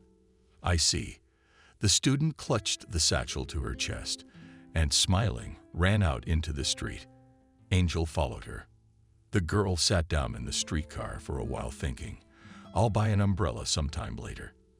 After all, it doesn't often rain outside, and Christopher endures ridicule almost every day." Now she would be delighted. It was as if Christopher sensed that her big sister was preparing a pleasant surprise for her. She instantly opened the door as soon as she rang the bell. "Hi, Emily. What are you late? Are you? We already had dinner. Here, bought you a present, little controller." Emily replied and pulled out a new satchel from behind her back. "Oh, wow. Oh, my goodness." Christopher shouted enthusiastically, carefully taking the gift from her sister's hands. Dreams come true. She gave Emily a ringing smack on the cheek.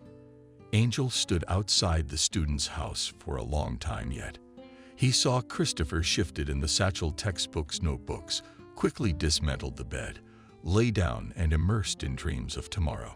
She rejoiced as only children can rejoice, broadly and sincerely with faith in the miracle, perceiving life as an endless holiday. At exactly 8:30 in the morning, Benjamin rang the bell at Lisa's apartment. Lisa opened the door, smiled charmingly at him. "Prody, I just need a minute."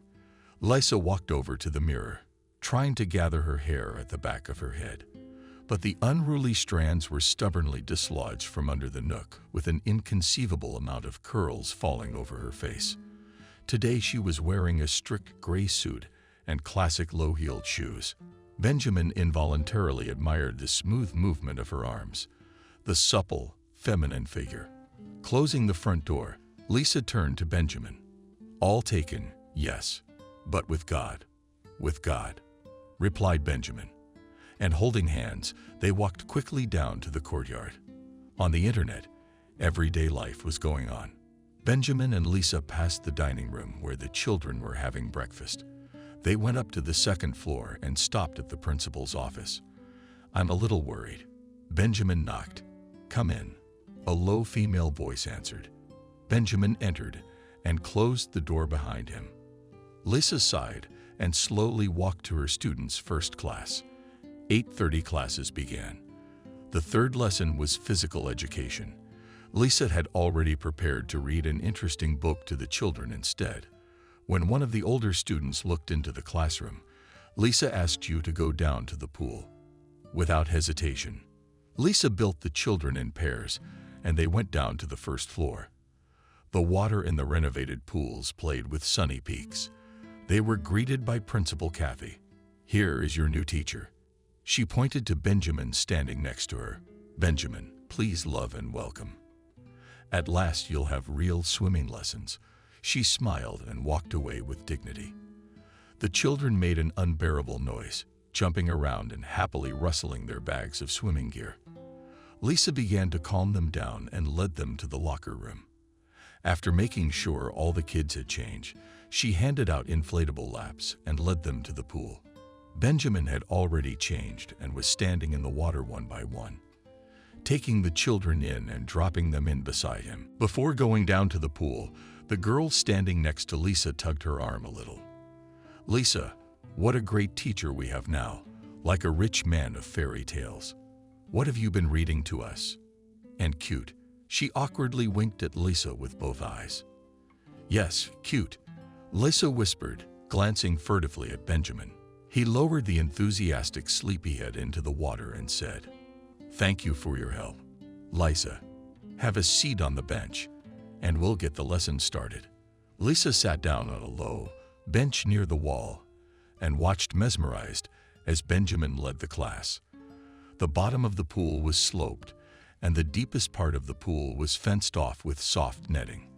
The children spread freely around the perimeter, while Benjamin practiced with each one separately. Other children swam around them on inflatable laps. For the girl, the time flew by unnoticed. She kept a close eye on one of her pupils. Rick Glukov stood knee-deep in the water for the whole lesson without taking off the lap. Benjamin came up to him several times and asked him something. The boy stubbornly turned his head from side to side. When all the kids had gone up to the pool deck and were heading for the locker room, Benjamin approached Lisa and asked to leave Rick for the big break. He promised to bring him to the next class himself. Rick stood in front of Benjamin forcefully, clutching a rubber lap. "You're afraid of the water?" directly asked him Benjamin, very much so. Rick gritted his teeth. Benjamin looked at this skinny, sighing, desperate boy and moved closer to him. "And you can cling to my arm as well as to your inflatable lap." He stretched forward a strong, muscular arm and knelt down next to the boy. Rick awkwardly pulled off the circle and lay down on Benjamin's arm, wrapping his arms tightly around him. Benjamin surrounded Rick around him for several minutes, but how was it not a scary time? I was scared too, really. I chickened out. And then it got really interesting, and the fear went away. "Let's go deeper." "Yeah." Benjamin went deep into the pool, secured the net, and kept circling the boy. "How are things going with your fear?" he asked, smiling. "Kind of scared," the child replied. "But I'm with you. I'm keeping you safe. I can promise that you will be a good swimmer. Teach you. Go ahead." Rick raised his bright, hopeful eyes to Benjamin. eyes visibly. Later, Benjamin led the boy into the classroom. Lisa had time to notice that both of them had a triumphant look. The bell rang for class. Catherine's day passed in a hectic pace. She took the children to the cafeteria for lunch. She supervised the preparation of homework. After the evening walk and dinner, she took her students to the second-floor sleeping quarters. When Lisa went downstairs, it was already dark. She entered her office and saw Benjamin sleeping peacefully on the couch. Trying not to disturb his sleep, the girl silently conjured up the door of the large valuable. She pulled from the shelf a blanket, with which she carefully opened Benjamin. After a little thought, she went up to the children's bedroom and lay down on the vacant bed. Angel squared his shoulders and hurried to the exit of the boarding school building. Kathy was coming down from the second floor. She slowed her step and leveled with him. "Finished, Benjamin. Yes, you've had a hard day. But the kids are so happy. They need movement, activity." Angel nodded silently, and they walked outside together. "I let the driver go today, or I would have taken you." "I apologize," in a frightened tone, said the principal. "Raised, you know, that and can give you me tonight." She said goodbye and walked forward through the poplar alley. Angel waited a little while and followed her. Kathy walked very fast until she stopped in front of a rusty, long, unpainted gate. She made a mess of them. Two guys were walking towards her, pushing a wheelchair ahead of them. "You kept us waiting," said one of them. "You're paying for your wasted time." "I was only 10 minutes late. I paid in advance. What's your complaint?" she replied. "Here are our claims." Claimed. The other pushed in the direction of Kathy the wheelchair, delivering herself to her destination, and thereupon the young men withdrew as far as they could. Kathy, she lay down on the wheelchair and rolled it along the street. Pulling into the courtyard of a shabby wooden matrimonial house, she knocked on the door of one of the apartments, and a gray-haired, slightly stooped elderly woman answered it. "Oh, Kathy, you come in, come in." No, Camille, you're the one who's coming out with John." She pointed to the stroller. "Oh, he's asleep already. Let's go wake him up." The two women went into the house. They woke up a light-haired boy of about 17. They carried him under their arms into the yard and put him on the stroller. Camille turned on the porch light. John quickly mastered his new means of transportation, drove out onto the road and rolled forward to whistling bravura tunes. Kathy breathed in the fresh night air. Now Camille John can walk on his own. "Thank you." "Don't worry, Kathy. We'll probably pay in installments. John doesn't have a disability. I can't get him, and I didn't have anything to deliver him on. I wanted to go to the hospital alone beforehand. Yes, I'm afraid to leave him in case something bad comes into my head." "Well, I don't need anything from my pension," Kathy interrupted her. "It's a gift. The main thing is to make his life a little happier." Kathy waved goodbye to John and went home. "Oh, our benefactor is noisy," Camille sighed after her. "God bless her." She crossed herself fervently. It was already the first hour of the night when Kathy got tired, sank down on a bench near her house, and thought for a long time. She thought about her son Robert. For the past 2 years, her relationship with him had not worked out.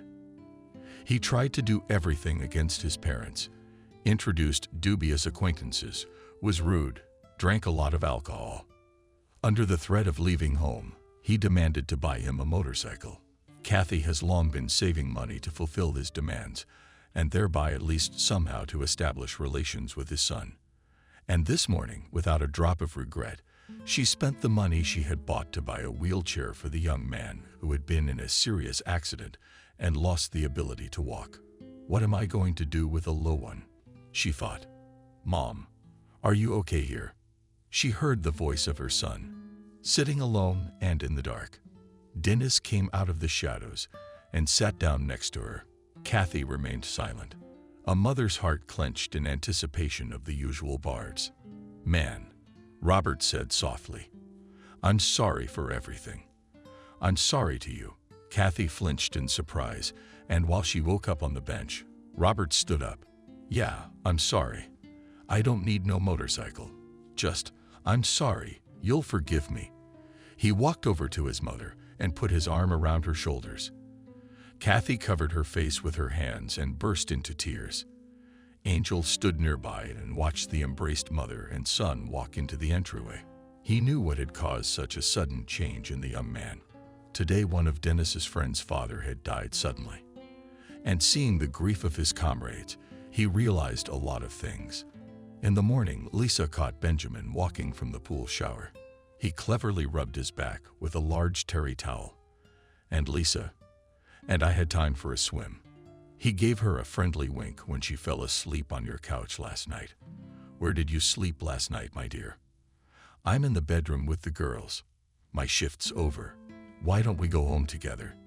She suggested it. Wait, I'll be right back.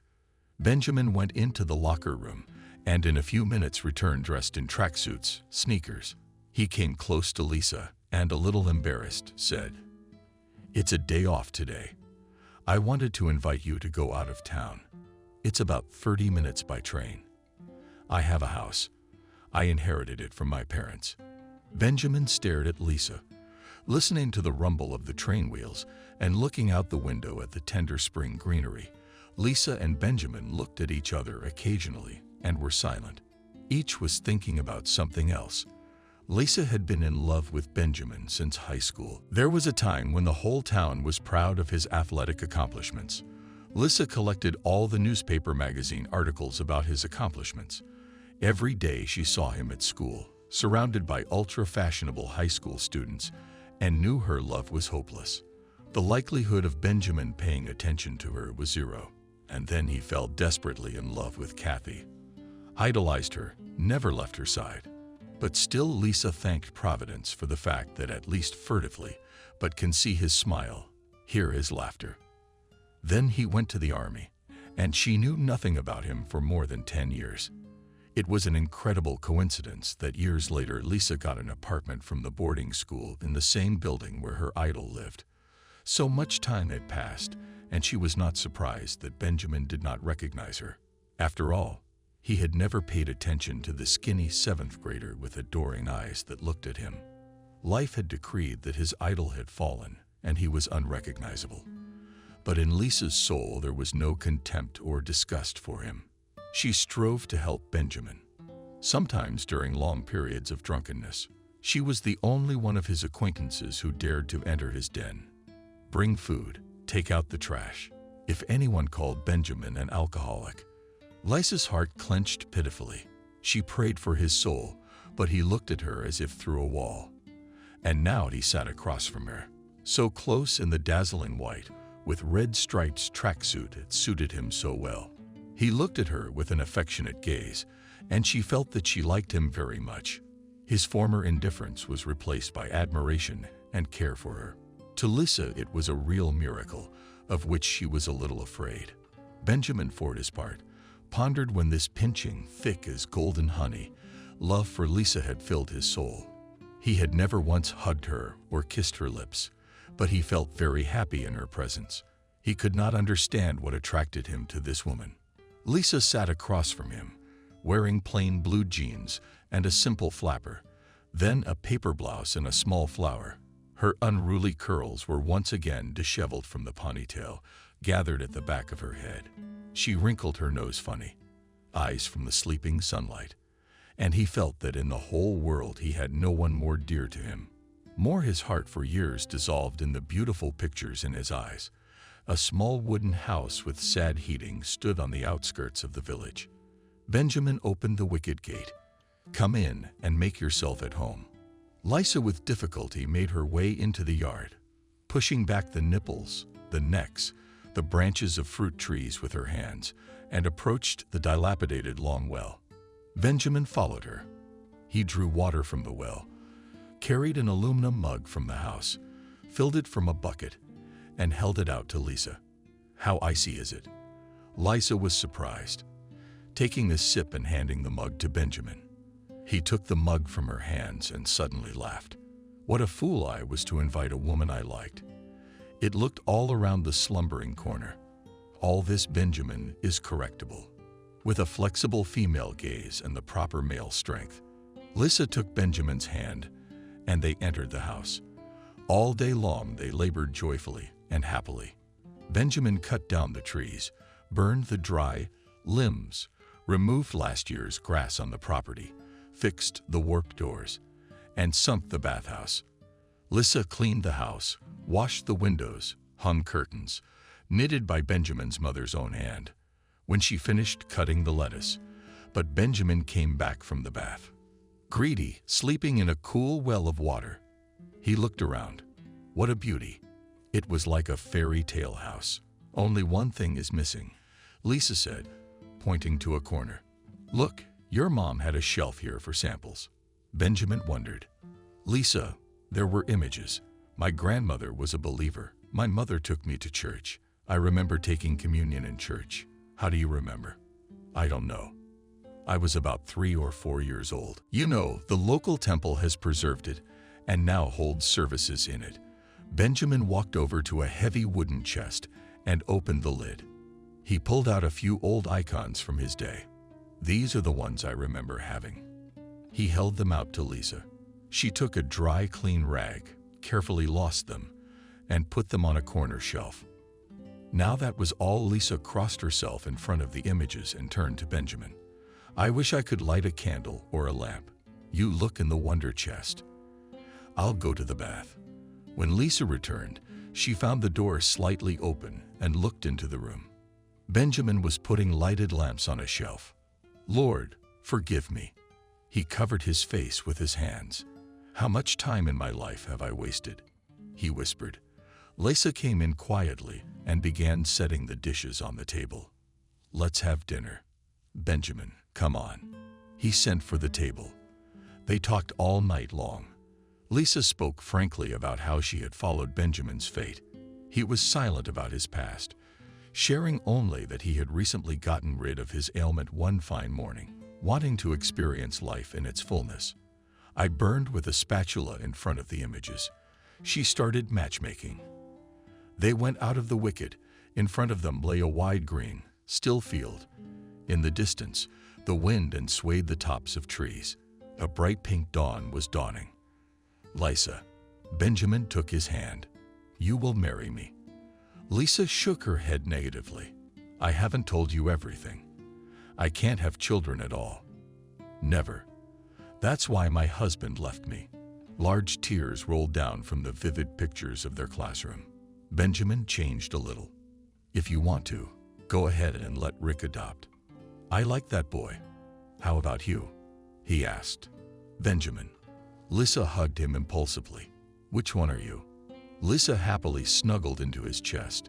Which one? Which one are you? And he stroked her thick hair affectionately. Angel slowly argued over waking up with the earth, admiring the dazzling beauty of this planet. Suddenly, his entire being exalted you. Sensing the approach of the Creator, he entered the presence of God, and a silent dialogue took place between them. Your mission is over. And what do you think of people now? There are some among them who are worthy of your favor. Why have you changed your mind? I am the guardian of the ages. I have grown to love them. And what of your ward? He is a great sinner, and yet you left him a piece of your holiness. The angel flew around, unable to explain what he'd done. Why are you embarrassed? I have nothing to reproach myself for. I'm like that myself. You are a joy even now. Angel felt his strength return to him completely. In his inner sight, he saw the blue domes of a small village temple drowned in lush greenery, and Benjamin standing in front of the priest confessing him. Silent but perfect joy completed the whole being of the angel, and he continued his flight circling in a slow, smooth dance. And at this time, one of the cosmonauts of the Russian orbital station observed an unusual phenomenon. He saw rhythmically shining in the distance of the stellar space stripes of bright white color. Something you asked the partner who arrived to replace him. The star is dancing. He replied absent-mindedly. Partner sailed to the porthole, lightly pushed his colleague in the shoulder, and covering the space panorama with his head. After a few minutes, he turned around and said, There's nothing out there. The haze and the cold. Go get some rest. You're obviously exhausted. 10 minutes later, he looked into his partner's quarters. The astronaut seemed to be fast asleep, but suddenly opened his eyes and, smiling, said, "She was dancing after all." Benjamin had long since awakened and watched the sweet sleep on his arm. "Rick." The boy studied, got out of bed, and rubbed his eyes with his hands. "Dad, I dreamed about angels." "You did? And what did they tell you?" asked Benjamin, rubbing his aching hand. Rick jumped out of bed and shuffled his large homemade folders into the kitchen. He came back with a glass of water and sat down on the couch. "And nothing, they don't have a speech machine." "No what?" Benjamin marveled. "But I understood them," Rick continued. "They were happy about us and said I'd have a baby sister soon." "They misinformed you." The front door shrieked and Lisa, who had returned from duty, walked in. "They're awake." "Yeah," Benjamin answered. "Lisa, our son's been dreaming about angels. They say he's going to have a baby sister." Lisa sat down in the chair and stretched out the rest of her legs. "They told him the truth, didn't they?" A joyful twinkle in his eye. She answered. Benjamin's eyebrows rose in surprise. He got up from the sofa, dressed silently. Then he walked over to his wife, sat down on the windowsill chair, leaned over, and kissed her soft pink lips.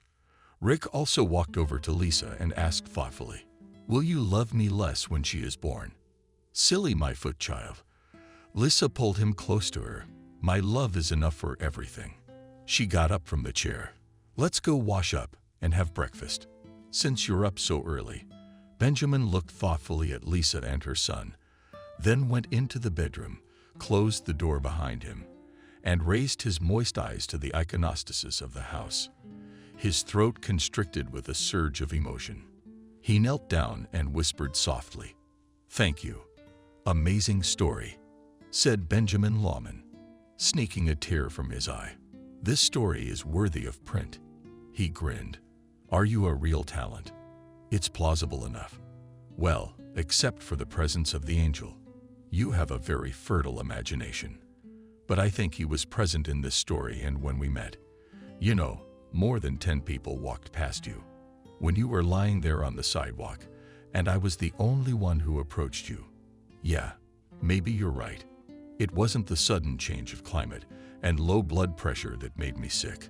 I just fainted. People thought I was some kind of boom, although I was wearing a very expensive suit at the time." Benjamin laughed. "I have to tell you that it was Lisa who initiated the venture when I told her everything, and we talked about my past all night. She thought it was the most important thing to take that step, to ask for forgiveness. And the logical conclusion, in my opinion, was for Kathy to take possession of the yacht. But it only lasted a few hours. She reissued it to you the same day. That's how God directed you to reward me for my rescue the day before. I guess the angels really did guide us. How else do you explain these twists of fate? I absolutely agree with you. Benjamin, if it weren't for your guidance, I would hardly have written such novels. You're a great fortune in my life." Benjamin walked over and took Adriana's hand. Together, they walked to the side of the ship. The quiet turquoise sea stretched out before them. A gentle, warm breeze ruffled their hair. Both were happy and content with life. Benjamin was free of past resentments. An idea for a new novel was born in Adriana's mind.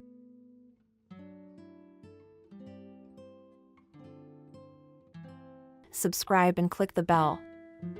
The sun was blazing down so hard that even her breath was getting hot. She had long wanted to hide in the shade, but she couldn't afford to show weakness in front of her friend. Turning on her other side, the girl asked Kathy hopefully, "Would you stop roasting?" Kathy didn't even move. Apparently, she was enjoying the process, as evidenced by her cheerful voice. "Emily, stop whining. Go Okuniv if you're too hot. At the same time, check on our champagne." Emily got up lazily. "You're right. We should take a dip. I have my doubts about the champagne. I wonder what they are." Kathy assumed an incredibly difficult body position that shocked her friend. Kathy misjudged the strength of her voice and screamed as loud as she could. Kathy, how did you do that? That's something you only see in the circus. Why'd you kick it out like that? You're gonna break something, aren't you? Kathy didn't expect her friend to react so violently, and she flinched. Her body instantly returned to its normal anatomical position. Emily, what are you yelling about? She wants the whole village to come screaming at you.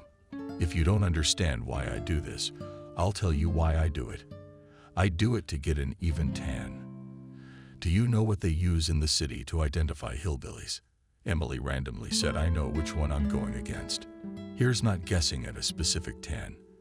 Farmers mostly sunbathe while walking in the field, so they only tan their backs and arms, and their legs a little bit. Emily shrugged her shoulders in confusion. Sure, that's a useful observation. But what good is an even tan to us? We're going to the city to get a job, not to show off our good looks. Kathy sat down and adjusted the towel underneath her.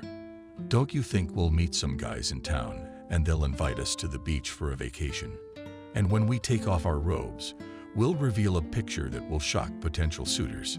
You know what? Going out in public with a tan like that, you should just get a tattoo on your forehead. I'm from the country. Emily tried to object. What's wrong with being born here? Kathy grinned. And cite the famous proverb, where you were born, there you are useful. It's all nonsense. It hasn't worked on me for a long time. Having expressed his opinion, Kathy turned his attention to his flushed flanks. I think I'm a little burned out, and therefore it is time to urgently take remedies. The girl looked at her friend, who continued to stand beside her. And already the commander with such a tone ordered Emily, why are you frozen? Get the champagne. This is the best remedy for sunburn. The face of her friend took a suffering expression. Kathy, maybe you shouldn't get divorced in this heat. Kathy also gave her friend a look that she could do just as well. Soon the splash of water was heard, and then the satisfied voice of Kurkova. Kathy, the idea of Kunis is such good water. Admirer of a beautiful tan muttered under his nose, before I have enough in this ditch any disease to pick up. There are leeches crawling here and other nasty things. Emily repeated her call. And this time Kathy and cheerfully answered, let's have champagne first and get in touch. And afterwards I might follow your example. Emily returned with a gripping bottle of cold to open myself. I do not know how to open. I didn't doubt your limited abilities. It's for that reason, friend, that I'm trying to change your dreary existence. After all, the city life compared to the village cosmos, only there you can feel human. The girl masterfully coped with the opening of the stubborn dish, and Emily again gave her an admiring look. How do you do it so skillfully? Kathy poured the bubbling drink into disposable cups. I worked in a bar there at one time and learned the art. To be honest, life in the city isn't sugar, and not all newcomers are welcome either. I mean, the city's accepting. Believe me, in those 3 years since high school, I've been so loved by Emily with the same old subservience. Reached out to Kathy. I believe you. You're my best friend. Kathy held out her cup. Then let's toast to our clear friendship. The thirst was so strong that the girls emptied their cups in one sitting. Kathy reached for the bottle again, but Emily stopped her. Look, don't get so excited, or my head's going somewhere. It'll pass. Champagne has a short-lived effect. Emily looked at her friend with respect. You talk as if you drink this noble beverage every day. Kathy was silent for a while, and then slowly stretching the words, said I with my girlfriend not only drank champagne every day, but once took a bath. Come on, honestly, you know I never cheat. The girls were quiet for a few moments. Each of them was thinking about her own thoughts, and especially Emily at this moment did not want to disturb the flow of pleasant thoughts. She already imagined herself in a jacuzzi, where instead of water bubbled champagne. And all this idyllic scene takes place in a luxurious city apartment. Kathy, Emily interrupted her sweet dreams. Yesterday you asked me why I didn't apply after high school. Yeah, I did. I asked you that yesterday, and you gave me some bullshit. And tell me honestly, What's the point of going to school? Emily yawned. What do you do to me after the champagne? I can tell you one thing about the benefits of studying. Today, you can't get anywhere without a diploma. I'm not the heiress of an oligarch, or at least a governor.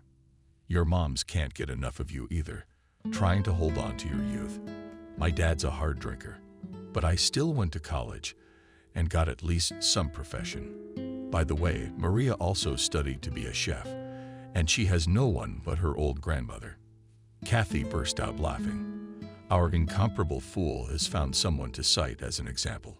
And where does she work on Peter's farm with her diploma?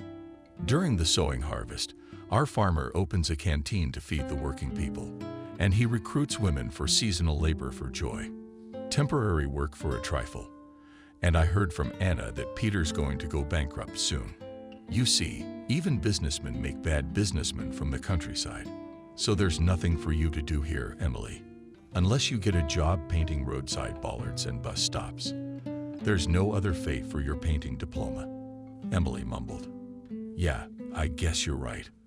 Well, I'm afraid Kathy spanked her friend would make her back blush. He who doesn't take risks doesn't drink champagne. The girl divided the drink into cups and prepared to drink it. But something caught her attention. She pushed Emily with all her might, and she let go of her glass from her hand in surprise. Kathy, be careful. But her friend didn't let her speak again. Emily, look, there's an unknown object moving towards us from the village. I wonder who's going to disturb the rest. Emily stared at that point too. What was Kathy looking at? It took her only a couple of seconds to find out who dared to disturb their privacy. So it's our dope. Have we sadly done our head in? Now he's going to tell us about his grandmother. Noticing her classmates, Maria quickened her step. She waved to the girls from afar. Hello, girls. As the water is not optimistic answered like steamed milk. Are you going for a swim? Maria approached their parking lot and stared admiringly at Kathy. Kathy, I didn't recognize you. Kathy grinned. That's good. That means I'll be rich. And you, Maria, haven't changed. Where are you going? I'm going to pick sorrel. Grandma asked me to. She loves sorrel. Kathy said with undisguised sneer, good food and healthy. We won't keep you to Grandma's errand. Yeah, but I'm off then, go Maria. Good luck to you. They watched in silence as Maria moved farther and farther away from their rookery, when she was already a decent distance away. Kathy said with exasperation how primitive it was, and yet someone liked such squalor. Some of them spilled the rest of the champagne. You mean Sam? He's not even out of this world running after this lunatic. You know, even gives her flowers. They're all over the flower beds at the village hall. Emily was well aware that Kathy had a crush on Sam back in high school. True, the son of the district officer paid no attention to her. He was openly courting Maria. I wonder how long this amorphous romance will continue. Kathy's bouncer suddenly revived. And does not Maria reciprocate him? After all, such an enviable beau. Emily made a funny grimace. She won't let Sam to himself closer than at arm's length to Anna. I was told in the store that Maria at the expression of guys at other girls, he does not want to look. So the caring grandmother is actively seeking an antidote to the conspiracy. We have such passions here sometimes. Kathy shrugged her shoulders as if she wanted to shake off an invisible weight. You tell me so fascinatingly, as if I had come here to visit. Listen, friend, I just had an idea. How would you feel about taking Maria with you? The girl's dying of boredom out here, and I don't think she's getting much at the field canteen. And in the city there are so many prospects from such a profession as a cook. Kathy spoke with some incomprehensible excitement. So Emily looked at her friend with surprise. Why do we need her? Just for fun. And then, in a small company, there should always be a person responsible for the comfort of the others. It seems to me, Maria is optimally suited for the role of a caring cowgirl. She's the kind of person who's happy to take on that kind of responsibility. Cranberry thought to herself after a short pause, said with a sigh, No, this is definitely a diff number. Maria won't leave her grandmother. Kathy held out her hand with a guy, I'm breaking it in Granny. I had her walk her granddaughter into town. Emily looked at her friend's hand and hesitantly held out her own. It's a hopeless gamble. Time will tell what we're betting on. Emily wasn't sure, mumbled. Let's go for a bottle of cognac. Kathy poked. I suggest we put a case of champagne on the line as well. Emily was certain that Maria would not budge. She firmly clapped Kathy's hand visibly. They switched to more pleasant topics. Under the sun, the champagne hit the girls' heads hard, and they were up to their necks by the throats or songs. Engrossed in the girls' vocal creativity, they didn't notice Maria walk by. At first, Maria wanted to approach her former classmates. She was eager to ask Susha Kathy about life in the city, but seeing the state of the girls, she changed her mind and hurried to the village. Despite the brain-burning heat, and drank champagne. The school chums did not forget about the bet they had made. Already the next morning, Kathy dropped by Emily, but since she had not cooled down after yesterday, Emily didn't realize at once what Kathy was implying. There were so many different things that happened yesterday. For example, the neighbor's pig ran away, and Betty had had her plow stolen right out of the yard by an unknown villain. Kathy squealed. Emily's already thin lips don't pretend you don't understand. I'm asking you directly about our argument without innuendo. Do you remember the bet we made by the river? I'm interested in this question.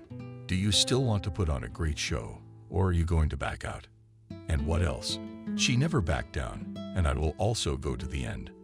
The girl said this slogan quite cheerfully, though her eyes no longer had the fire of yesterday. She looked at her friend pleadingly. Kathy, maybe we shouldn't have this argument. Imagine if we had to put up with Maria for a few months. She's like a drag, isn't she? It's tedious and monotonous. But she'll be the one to pull chestnuts out of the fire for us.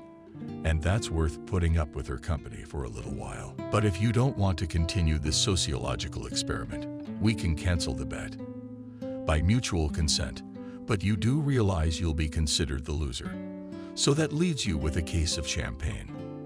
Emily very emotionally remarked, Kathy, did you come up with these rules yourself? Tell me, do you have the same attitude towards me as you do towards one? You consider me as a guinea pig too. Kathy wiped more on his eyes. How could you think such a thing? You're my closest friend, but you know all about that. Let's not make a big deal out of it. Let's go over to Maria's right now and talk to her.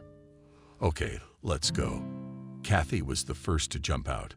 They clung to her reluctantly.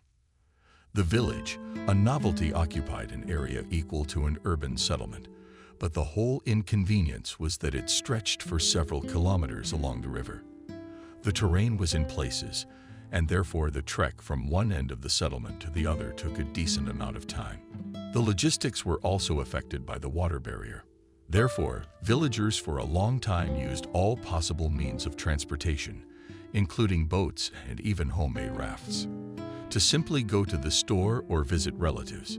Few people risked using the bridge, which did not inspire confidence because of its dilapidated condition, because an important issue needed to be resolved quickly. The girls dared to cross the river on the emergency bridge, and after only a quarter of an hour they were already at their destination. Miranda, Maria's grandmother, was in the yard when the unexpected guests arrived. Good health to you, Miranda, an elderly woman back, and you girls do not know any Roba. Kathy took over as negotiator. She winked at Nikita and burst out. Yes, we to Maria business is very important there is. You can call her. Miranda went to the wicket and pushed back the heavy iron bolt. You come into the house and talk to her there. Maria is just cleaning up, and there's no need to shout. I can hear everything perfectly well. The landlady's remark did not embarrass Kathy in the least.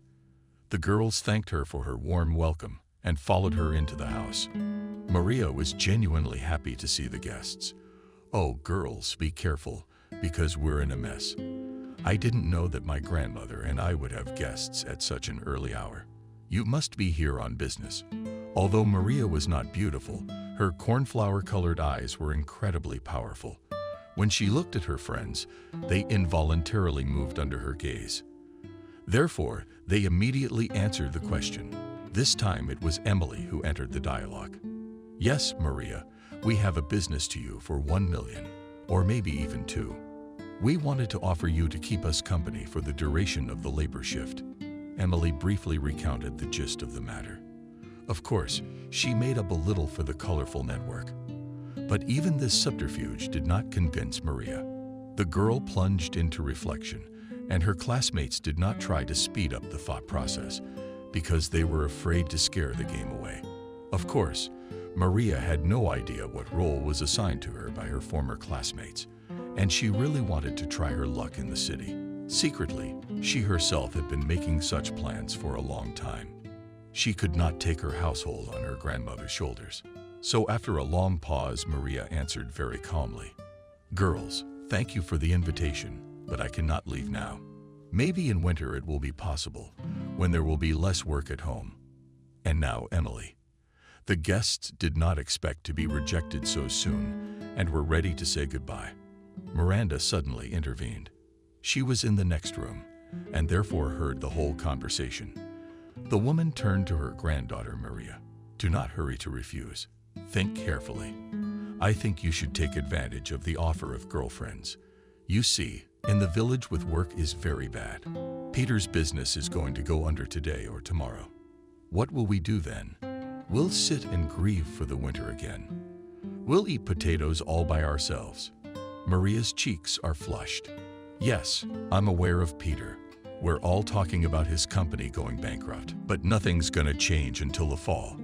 Grandma, I can't leave you in the middle of the season. And who will take hot lunches to the field?"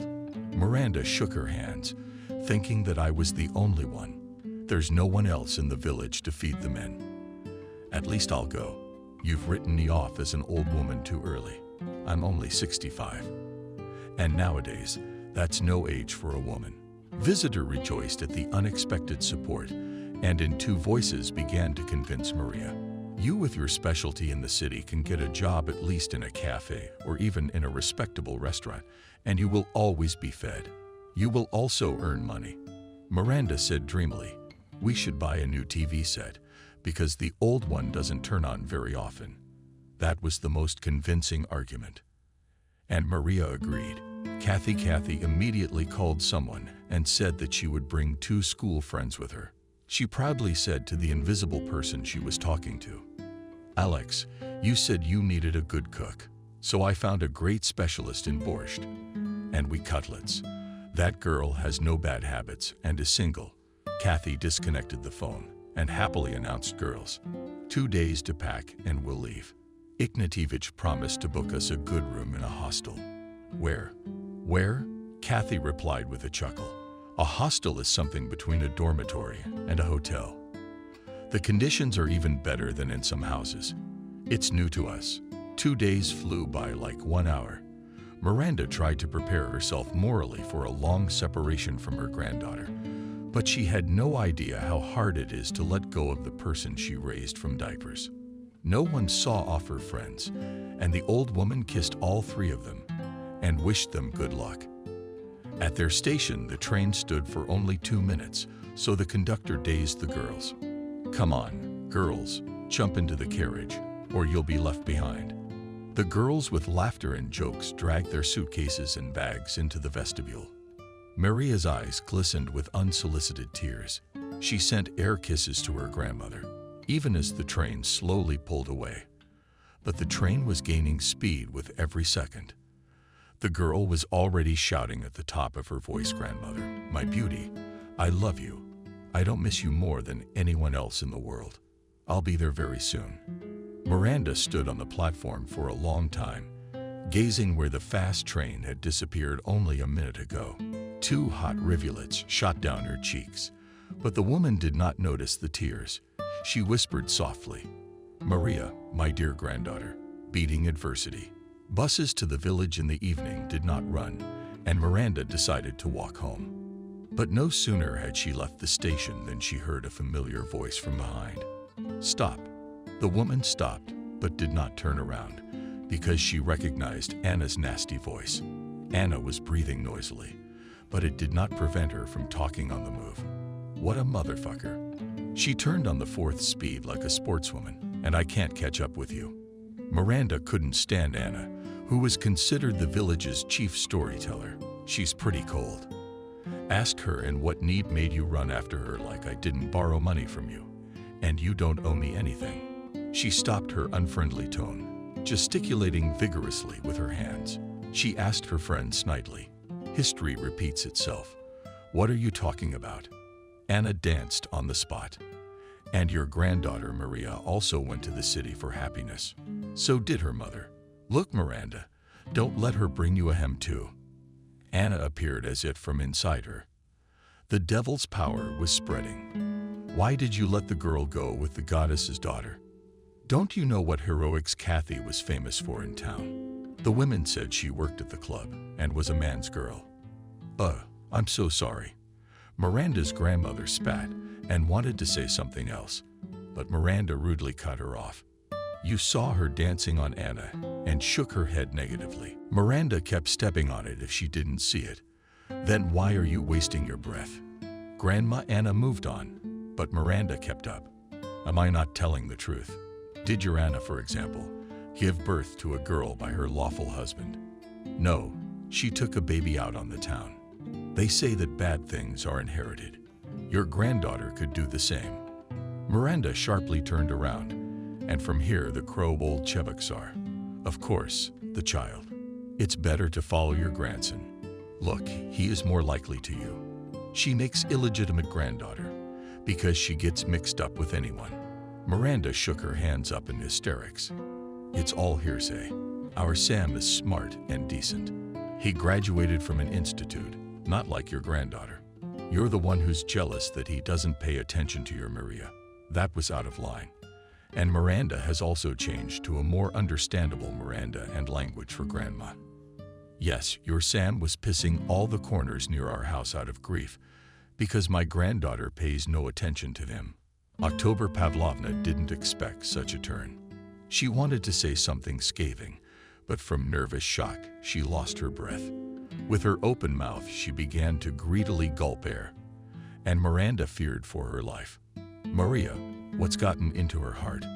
Should we call the paramedic station? Miranda finally got over the shock, staring out of her eyes as she washed ashore. Fish, she said in a hoarse voice, fuck you and your granddaughter and the paramedic. The elderly scandalized woman for convincing once more savored spit on the road and walked past Miranda. But apparently, her ego did not give her rest, and stepping back at a decent distance, she is a skilled medium, shouted. If there is justice in this world, God will put everything in its place, and then we will see Anna. She never said what she wanted to see in the future. But Miranda was glad that the evil Silenko got off her back after the exchange of barbs. The woman still had a bad feeling in her heart. Miranda was a secretive person by nature. She never complained about her troubles and sorrows, which would have been enough for several human lives. Having lost her parents early, she alone put Miranda's two younger brothers on their feet. And even in her younger years, she took on any kind of work, and hard work. She was respected in her native village. For many years, she headed the brigade, and later she was transferred to Grain, where she worked until her well-deserved rest. One day, the brigadier noticed the young combine operator Nick Maria and began actively courting the girl. Almost 2 years they met, and then quietly signed. A year later, the couple had a boy, which Miranda in honor of his late father named James. After another 4 years in the family came a girl-favorite father. Young parents gave all their strength to work. They really wanted their children did not need anything. Nick was especially far away in his dreams. Miranda, I want James and Wendy to get a good education. They will study and settle in the city and live in an apartment with all amenities. Then they will have families and bring their grandchildren to us for the summer. Miranda then laughed at Nick's husband to make your plans come true. You need the most important thing. The man has guessed the money without fail. Well, that won't be a problem. After all, you and I earn good money, and the cow gives a substantial profit. The woman looked fondly at her husband. Of course, today you can't go anywhere without money. But I, Nick, about something else. It is necessary that the children themselves want to learn, to then use, so to speak, the fruits of their labors. Our son has no desire for knowledge. He spends his days bumming around. The man optimistically remarked, "That will pass. You'll see." But the miraculous transformation didn't happen. James grew older and more out of hand. And in the last year of school, the boy in general threw out such numbers that not only the residents of the Novelties, but the whole neighborhood was shocked. The apotheosis of his activity was a fatal incident, which is still remembered by the old-timers. In April, that is, exactly 2 months before graduation from high school, the eldest son, together with a group of peers, decided to party hard. Young people for courage a little drunk, and James's blood boiled. Guys were about to put on an exciting show. It's going to be an unusual race, and the winners will enjoy the company of the best girls in the world. There were 2 girls in the company who immediately squealed with delight. James was initially confident of his victory, and the unusual competition consisted in the fact that one of the participants sat behind the wheel of a car, and the rest had to overcome the distance on a bicycle. The winner was the one who managed to overtake the car.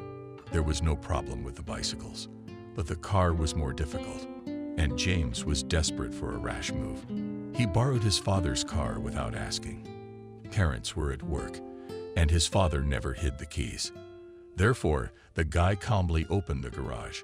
His father often during joint trips trusted him to drive the vehicle, and James was absolutely sure that his venture will not have dire consequences.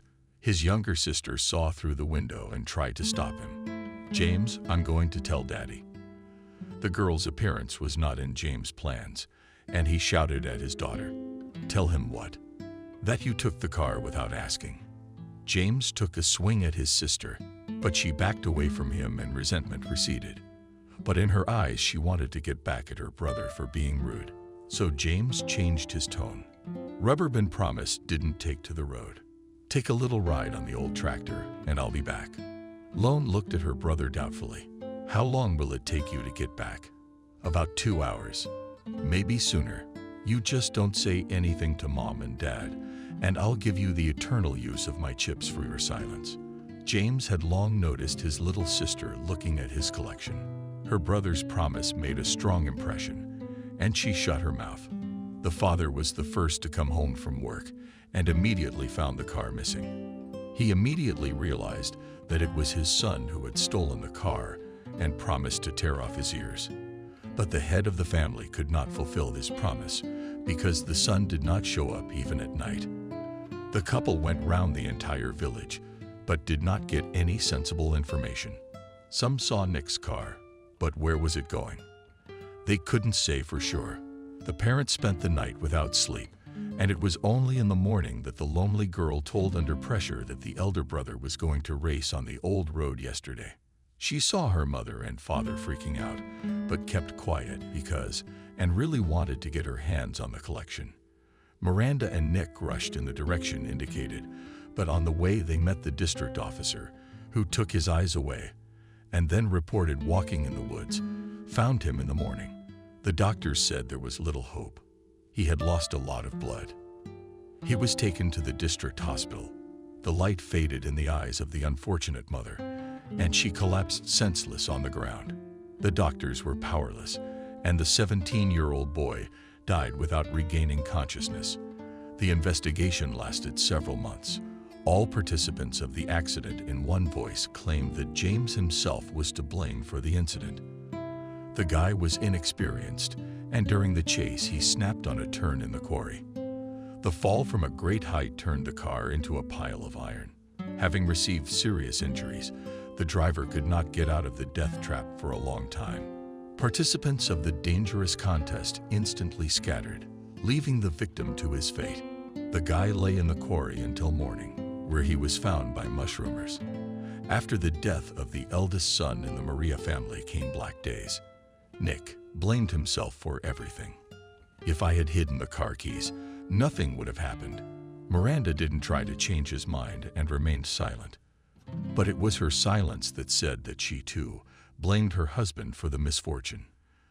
This burden was unbearable, even for a strong man like Nick Maria.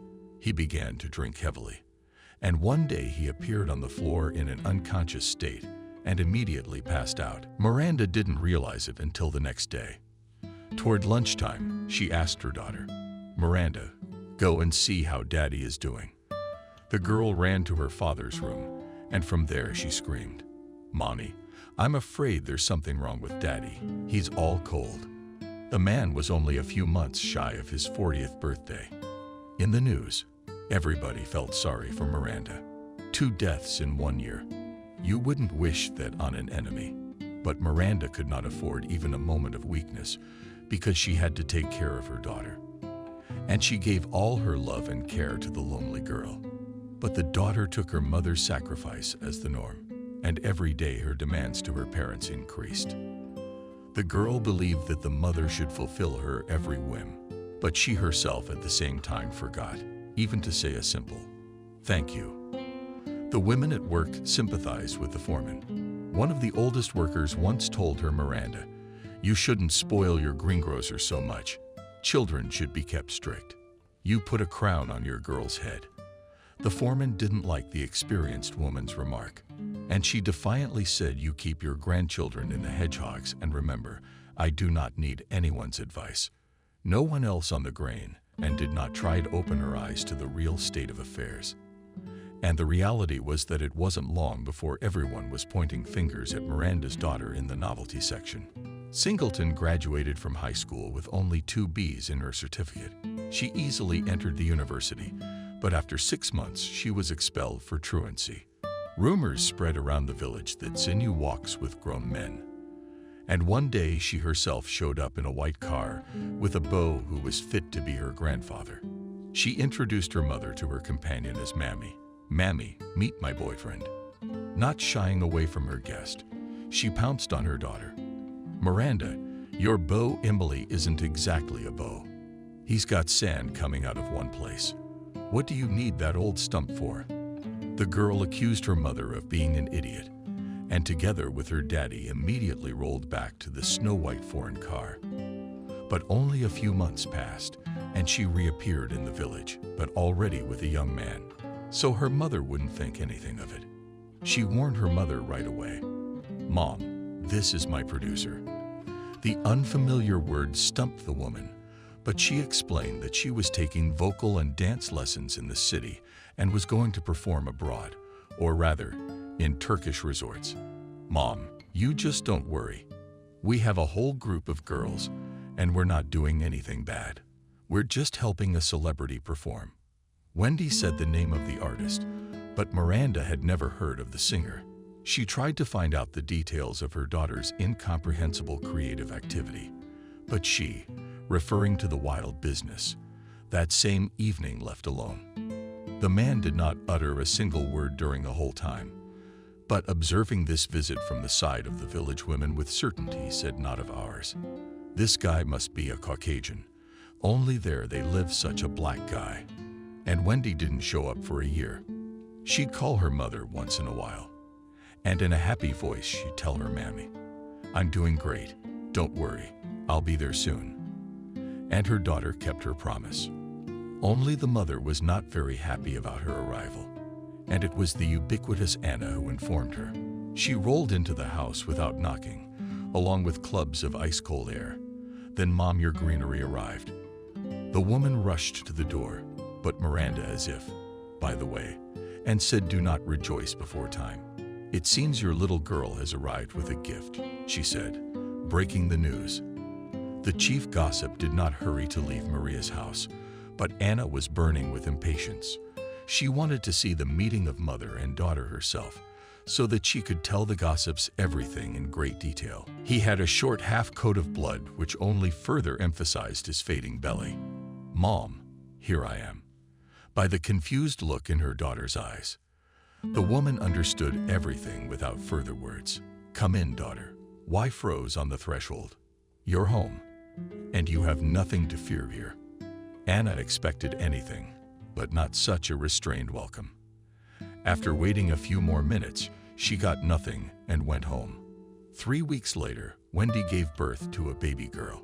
When the baby was brought home from the hospital, the new grandmother took a long look at her, and Miranda took her interest in her own way. "Mom, if you're trying to find a resemblance to someone you know, you're doing it wrong. You don't know Father Maria, and I hope you never find out about him." Miranda was shocked. How could it be like that? A child should have a father. Things happen in life, but there are always two parents. Miranda stared at one point and said angrily, "My daughter doesn't have a father, and I'm asking you very nicely, Mom, never to start a conversation with me on this subject. I wonder how you're going to raise a child alone. I'm not the first. I'm not the last to do it." The loner was determined. True, in her voice did not feel confident during the whole year of her daughter diligently portrayed herself as a caring mother. She cooked ears, porridge, and mashed potatoes for little Maria. Every day she went for a walk with her. Miranda began to calm down little by little and already dreamed that her daughter would have a better life. During her lunch break, she shared with the women workers. "Many women raise their children without help. A single woman has me. As soon as Maria grows up a little, Miranda will go to correspondence school. And then maybe she'll meet a good man." The elderly coworker, who had earlier advised her to open her eyes with doubt, shook her head. "It's fresh. Yes, it's hard to believe. Miranda, don't think I'm saying anything against your Wendy." But the girl said that she had her husband's husband on her neck, the chief accountant, and a baby's no big deal. When there's an itch in one place, don't let it get out of hand. In the evening, there was a confrontation. Miranda demanded that her daughter end the relationship. "And Wendy, you're not only embarrassing yourself, you're embarrassing me. Think of your daughter. What will people say when she grows up?" The young mom didn't like the tone of the conversation and started yelling at the mother. "Don't go where you're not asked. This is my life, and only I will dispose of it. I'm sick of all this." "What are you sick of?" "Everything. This miserable village, and you, and your moralizing." The high-pitched talk frightened little Maria, and the girl cried. But Wendy did not hurry to calm her daughter. For a few seconds, she paced around the room, and then jumped out into the street. All night she called someone, and in the morning she said, "I found a job in the city, but you realize that with a small child I have nothing to do there." Miranda tensed up. "What are you going to do? Rent a baby home for a while?" "I've heard that's what a lot of single moms do." Wendy was talking and getting stronger at the same time. The mother's patience was wearing thin. "Stop it. I'm not gonna let you abuse my granddaughter. Get the hell out of here and don't show your face to me again. I'll have your parental rights revoked." Her mother's threats did not frighten the young woman. On the contrary, she was happy and began to pack her things. Miranda watched her daughter and could not believe that all this was happening on his little one. Maria was merrily babbling to herself, paying no attention to the adults. But when Wendy packed a travel bag, the girl reached out to her hands. Mom, Wendy indifferent. What threw her daughter in a bad cheek? "Daughter, Mommy has to go, earn money. When there's plenty of money, I'll come and take you with me, while you stay here with Grandma." And Wendy went all giddy. She hesitantly grasped the doorknob. "Mom, you're not going to give me a ride, are you?" Miranda took the bills out of her purse and silently handed them to her daughter.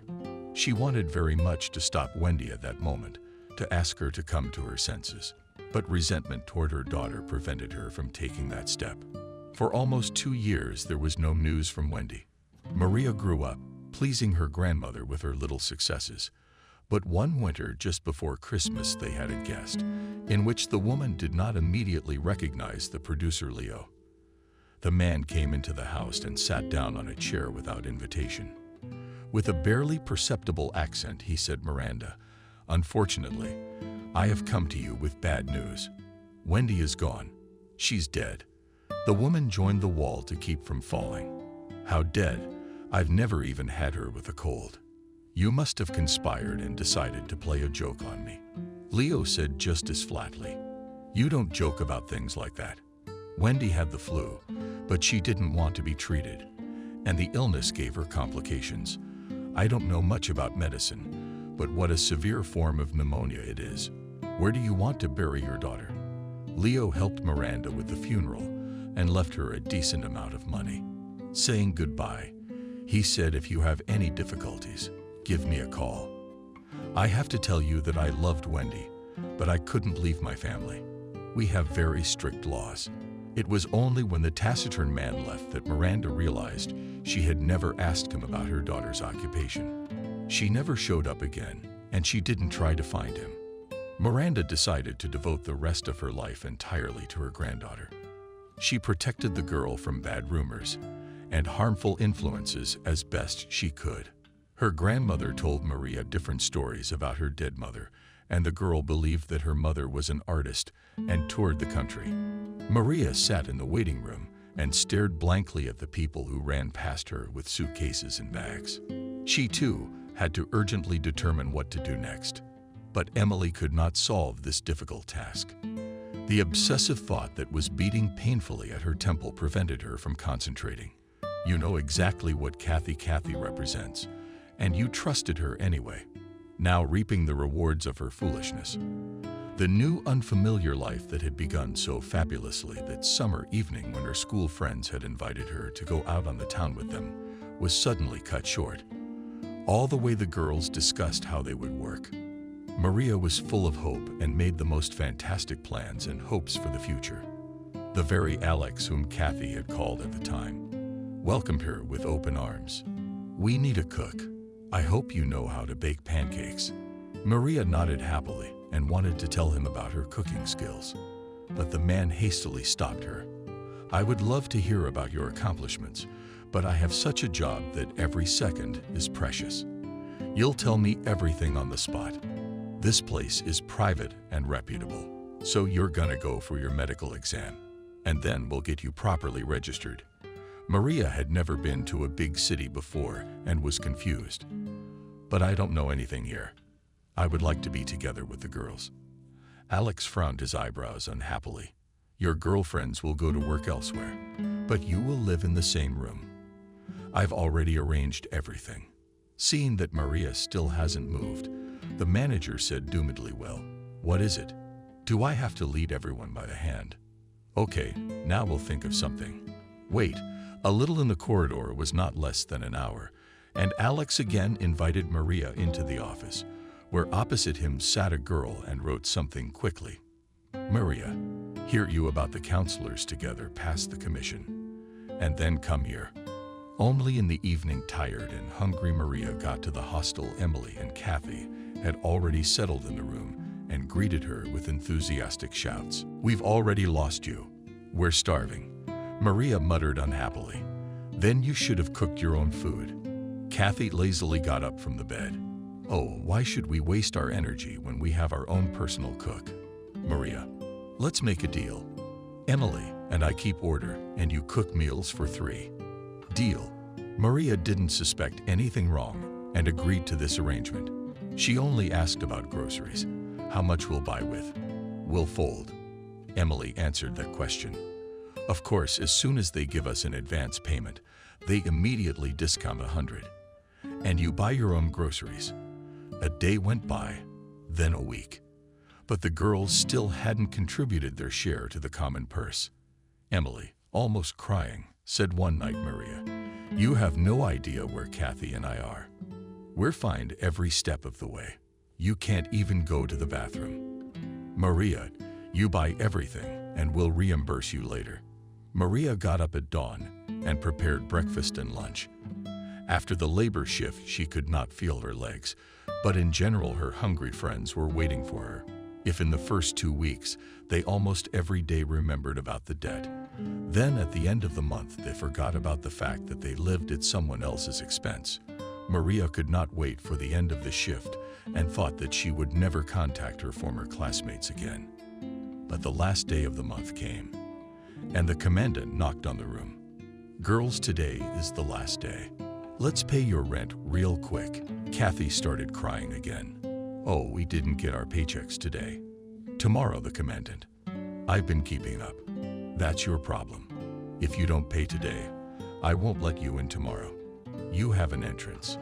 Maria went to her wallet. Okay, girls, I'll pay for you, and you'll give me everything tomorrow. The friends read happily. Maria, we'll pay you back every penny, and we'll even add on the commission. Have you gotten your settlement yet? Yes, but to be honest, I expected more. So you didn't like the job? No, I'll look for another place. I made a conspiratorial promise I'll keep quiet. Here's to you. He always has something interesting in store for his friends. Maria decided to take a shower before going to bed. When she returned to the room, her friends were already gone. On the dining room table was a note saying goodbye to the market and a fiery hello to Grandma.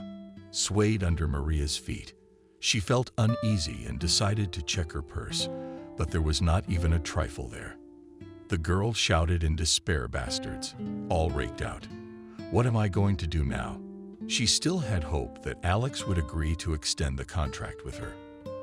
And in the morning, she went to her former place of work, but there was already a new employee in the kitchen. The girl went to Alex, but he was not there. She went back to the hostel, but the commandant didn't let her in. I've already put other tenants in your room. If you want, I can offer you a one-person suite. It's empty, but you'll have to pay in advance, Maria begs. You let me in, and I'll pay you later.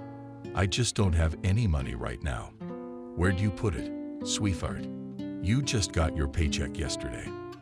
The commandant stared at the girl, frequently blinking her eyelashes, on which mascara hung in pieces. Maria dejectedly said, they took away all my money, not even the change left. The woman's face flashed like a torch. What insolence! Are you saying that we have criminals here? Well, get out of here, and don't show your face to me again. To evict undesirable dwellings. The commandant used not only words but also brute force. She began to push the girl out the door of her establishment. Following Maria out flew her suitcase and travel bag. She was caught with it and zipped out. The girl right at the entrance checked her things and knocked on the door. There's my pot left in the kitchen. Give it back, please. 5 minutes passed, and someone's hand threw a dish rag through the window. Maria picked up her belongings and wandered to the bus stop. For the first time in her life, she was riding public transportation without a ticket. But surprisingly, she was not tormented by remorse.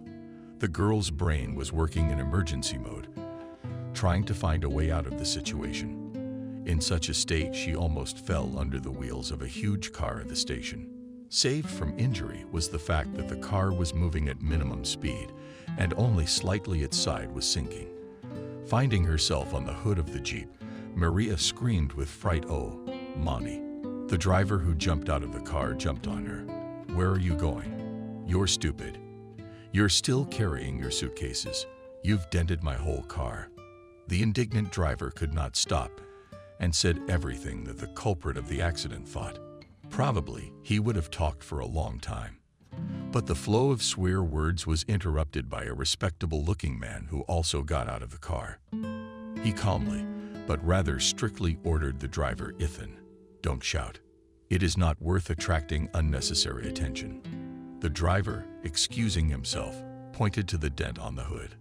"Zach, look what she has done. At whose expense are the repairs? Repairs are nothing. The main thing is that no one was hurt in the collision. Young lady, are you feeling all right?" Maria didn't realize the question was addressed to her. Only when the status passenger of the Jeep repeatedly asked her how she was feeling. She quietly said, "Don't worry, I'm fine. Please excuse me, I was just thinking and didn't notice your car." The traffic jam didn't last more than a minute, but for city traffic, that's too much time wasted on all sides. The klaxons sounded at different harmonies and Maria hurried away from the scene of the collision with the Jeep. She ran to the station without turning back, and an inner voice reproachfully told her, "Well, almost hit by a car.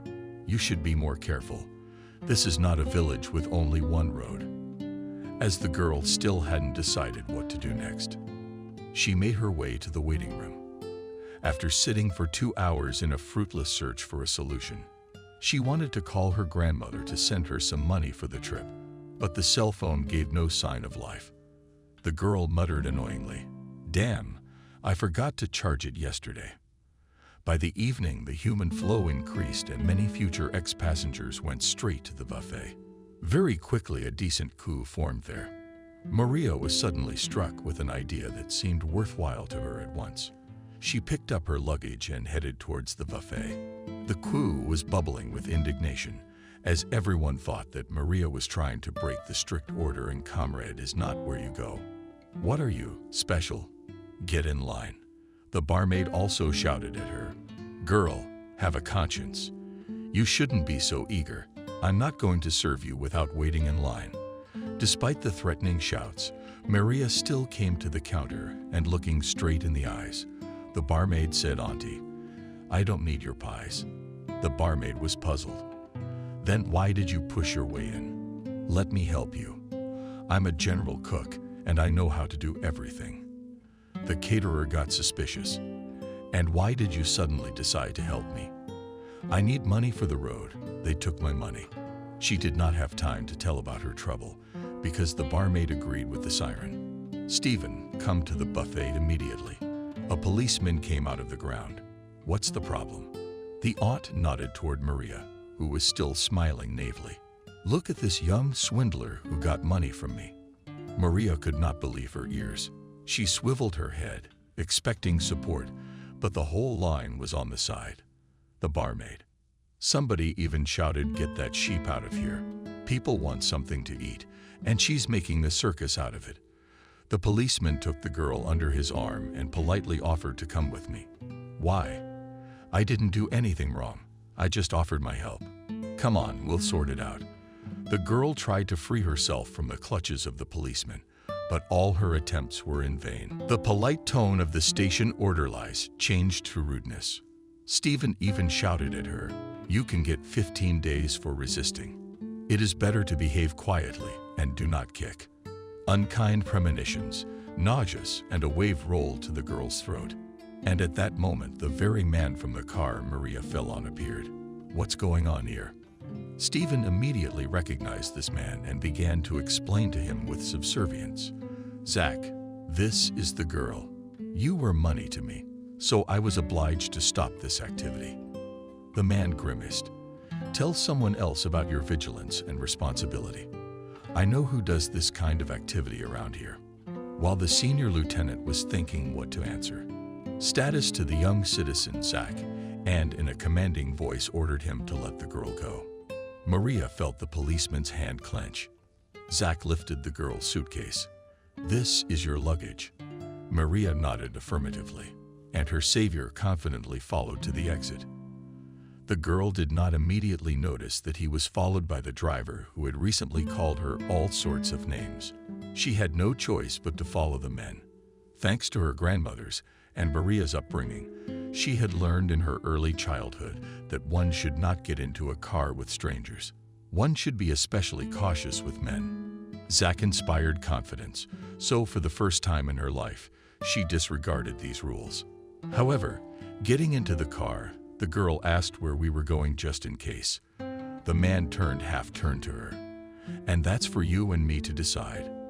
But first, you will tell me what happened to you." Maria briefly told how she and her friends came to the city to earn money and how her classmates robbed her when they found out that she came from the village. Zach rejoiced. "But I, too, grew up in the backwoods. It was later that I was brought to the surface of the turbulent stream. I started my life in a small village. Of course, life there was not sweet, but it left many memories dear to my heart. You know, we had a separate schedule, and everyone took turns for a day or two to become deeds."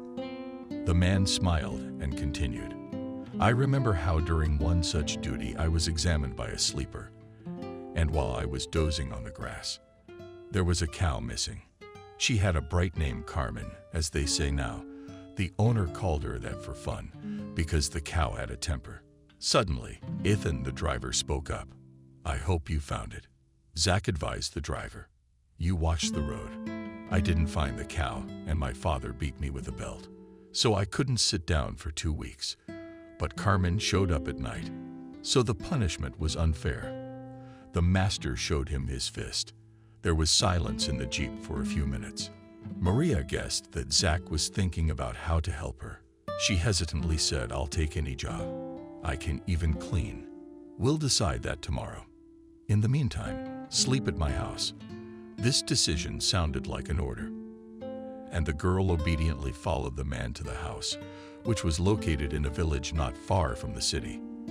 They were met at the entrance by an elderly woman, whom the owner asked, "Show this young lady to her room and feed her."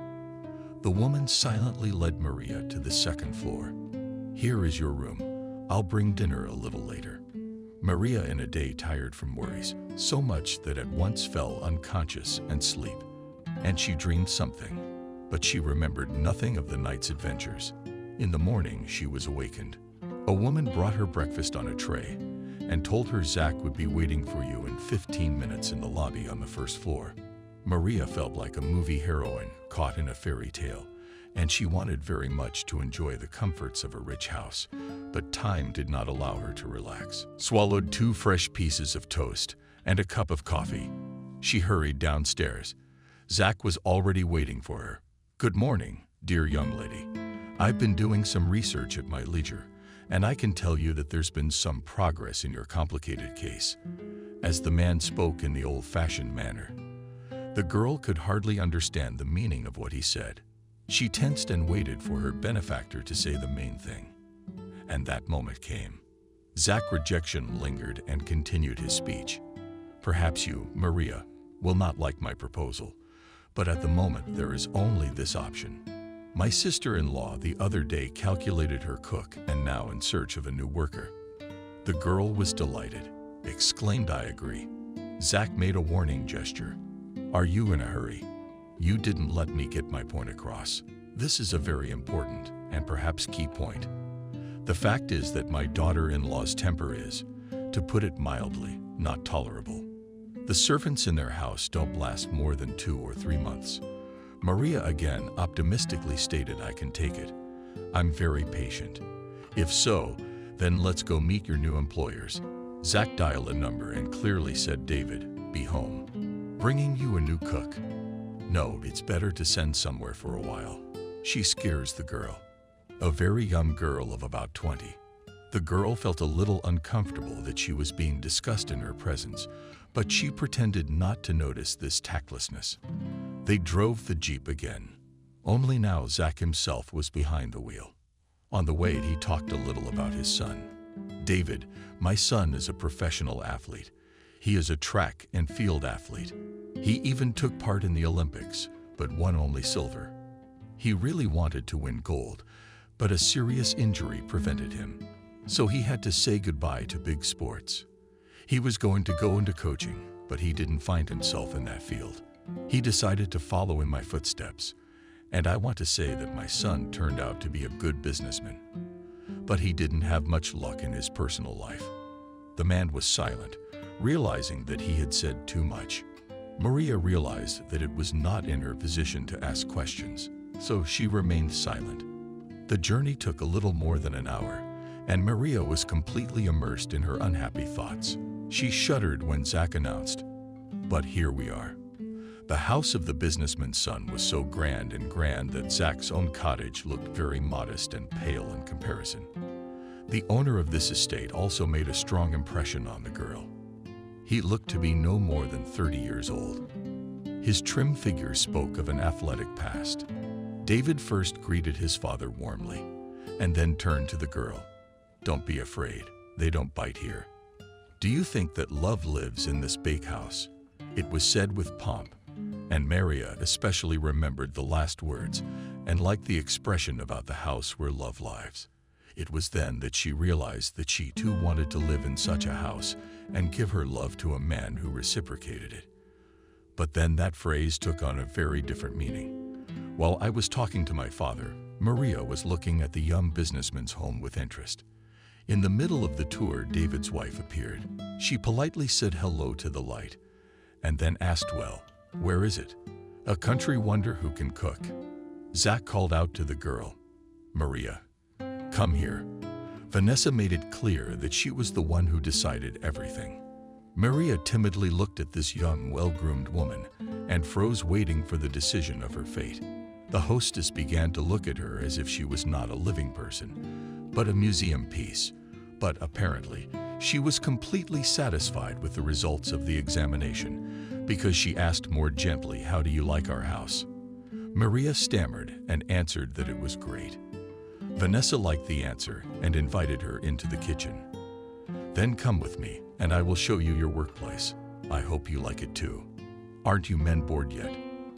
The kitchen was astonishingly large. The hostess watched the expression on the girl's face intently, noticing that this room caused her to admire it as well.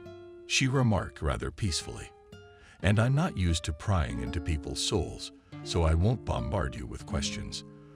The main thing for me is the professional qualities of my employees. Don't take offense, Maria, but we are going to arrange a small exam for you. Prepare a few dishes that you do best with what you have in the fridge." The kitchen at Zach's house was equipped with the latest technology. Maria knew how to handle those appliances and quickly prepared dinner. Zach was very worried about his protege and decided to stay for the tasting. Maria passed the first test successfully. This could be judged by the empty plates on the table, but it was important for her to hear the opinion of the strict hostess. Vanessa appeared in the kitchen when Maria was getting the dishes. The hostess was surprised. "There is a dishwashing machine in the house. Why don't you use it?" "I don't really trust machines. It's more reliable to wash by hand. Please, how do you prefer?" The hostess sat on the poof. "I must admit, you've made me very happy. Everything is delicious, hearty. But I must tell you that from time to time I'm on a diet, so on such days you'll cook for me separately." "Okay, if you say so." Vanessa grinned. "Maria, you always agree with everything." "Not always, but I think the master's words are of paramount importance. You have the right attitude. We might even become friends. You can't imagine how boring it is. Living here, having fun has long since become boring. I want new acquaintances and bright impressions, but that's off limits for me for now. The fact that my husband and I are waiting for the appearance of the little one." Maria's lips stretched in a smile. "How great that you will have a baby." Apparently, the young mistress really longed for live communication, so she revealed all the secrets to the new cook. "You know, we had a few years of nothing, and we decided to Vanessa. You've heard of this method." "Of course I have. But it must be very expensive." "You guessed it. It's not cheap. But what can you do to make a family happy? My husband is delirious. He's dying to have an heir. And I have to agree. Otherwise." Vanessa did not say what awaited her if she did not fulfill her husband's demand. She left the kitchen, leaving the young cook alone with her thoughts. Maria was pleased with her first day on the job. She especially enjoyed the frank conversation she had with her mistress before going to bed. She was carried away by dreams of the distant future. She saw herself as the mistress of a beautiful house, drowning in flowers. And next to her was a man very much like David. Although Maria had a little life experience, she knew that it was better not to flash before the eyes of the owners. So from morning until late in the evening, she spent her time in the kitchen. Meanwhile, the young Zach's house lived its own life. One day, the young couple began to clarify their relations very loudly, and the fragments of their conversation reached the cook. That day, Maria realized that in the family of the owners, not everything is not so prosperous as it seems. David and loudly persuaded his wife, Vanessa. "It's like in sports, you have to believe in your victory, and you after the first failure immediately sour." The woman sharply objected to her husband, David. "I'm sick of you with your sport. Producing a child is not like running a 100-meter race for the best result. Realize that time is running out. I'm 32. Women have babies at 45. Just don't get discouraged." "David, what are you talking about? It's not like we can keep trying." Maria guessed that the hostess was not all well with the pregnancy, but she felt uncomfortable that she was an unwitting witness to their conversation. Trying to remain unnoticed, she crept into the kitchen. A few minutes later, the landlady appeared. "Maria, pour some wine into my glass." The girl darted her eyes out. "Vanessa, but you're not allowed." The hostess curled her lips into a sneer already allowed. It didn't work out with the pregnancy. Such bad luck. For almost 2 hours, the woman complained to the cook about her fate. During this time, she emptied the entire bottle and was about to start a new one. But her husband stopped her. "Vanessa, you're at it again. Go to your room to rest." The man took his wife out of the kitchen for the slightest of wine, but soon returned back. "Maria, you don't think anything of the sort. It's just that my wife is going through a very difficult time." "David, I don't think anything of the sort. In fact, what do you care what's going on in the head of an ordinary cook?" The landlord thought for a moment, and then agreed. "Indeed, there is no difference." The man nervously squeezed and then clenched his hands. "Excuse me, what to burden you with unnecessary conversations, but I just don't have anyone to share it with." "Do you have a wonderful father?" No, not at all. I can't even discuss such delicate subjects with him, but you can with me." "But I'm a complete stranger to you. That's the best part. You won't tell anyone about our family problem." "Of course I won't. What's the point of all this? I'm a simple cook and my business is to cook quality food." David's revitalized in that regard. "You, by the way, you're getting top marks. You're a really good cook and even Vanessa praises you. Sorry to interrupt your work. I'll go check on my bandits." The master left the kitchen. The short conversation with him made Maria think about David's words when he talked about his wife, and felt no warmth. Vanessa did not show any fervent feelings for her husband either. And this mutual indifference of young spouses was felt at a distance. In the girl's head ran the thought incomprehensible: why these people lived together? And they call their estate the House of Love. Love was not even close to being here. For about a week, Vanessa didn't come out of her hiding place. Maria brought food into her room. The landlady demanded wine every time, but David absolutely forbade giving her a drink. Caring for the unfortunate woman suddenly brought the master and the cook closer together. David came to the kitchen more often, and he was no longer as sad and withdrawn as before. Once he looked in on her out of habit and suggested that you had been living in our house for 3 months. "But I've never seen you resting.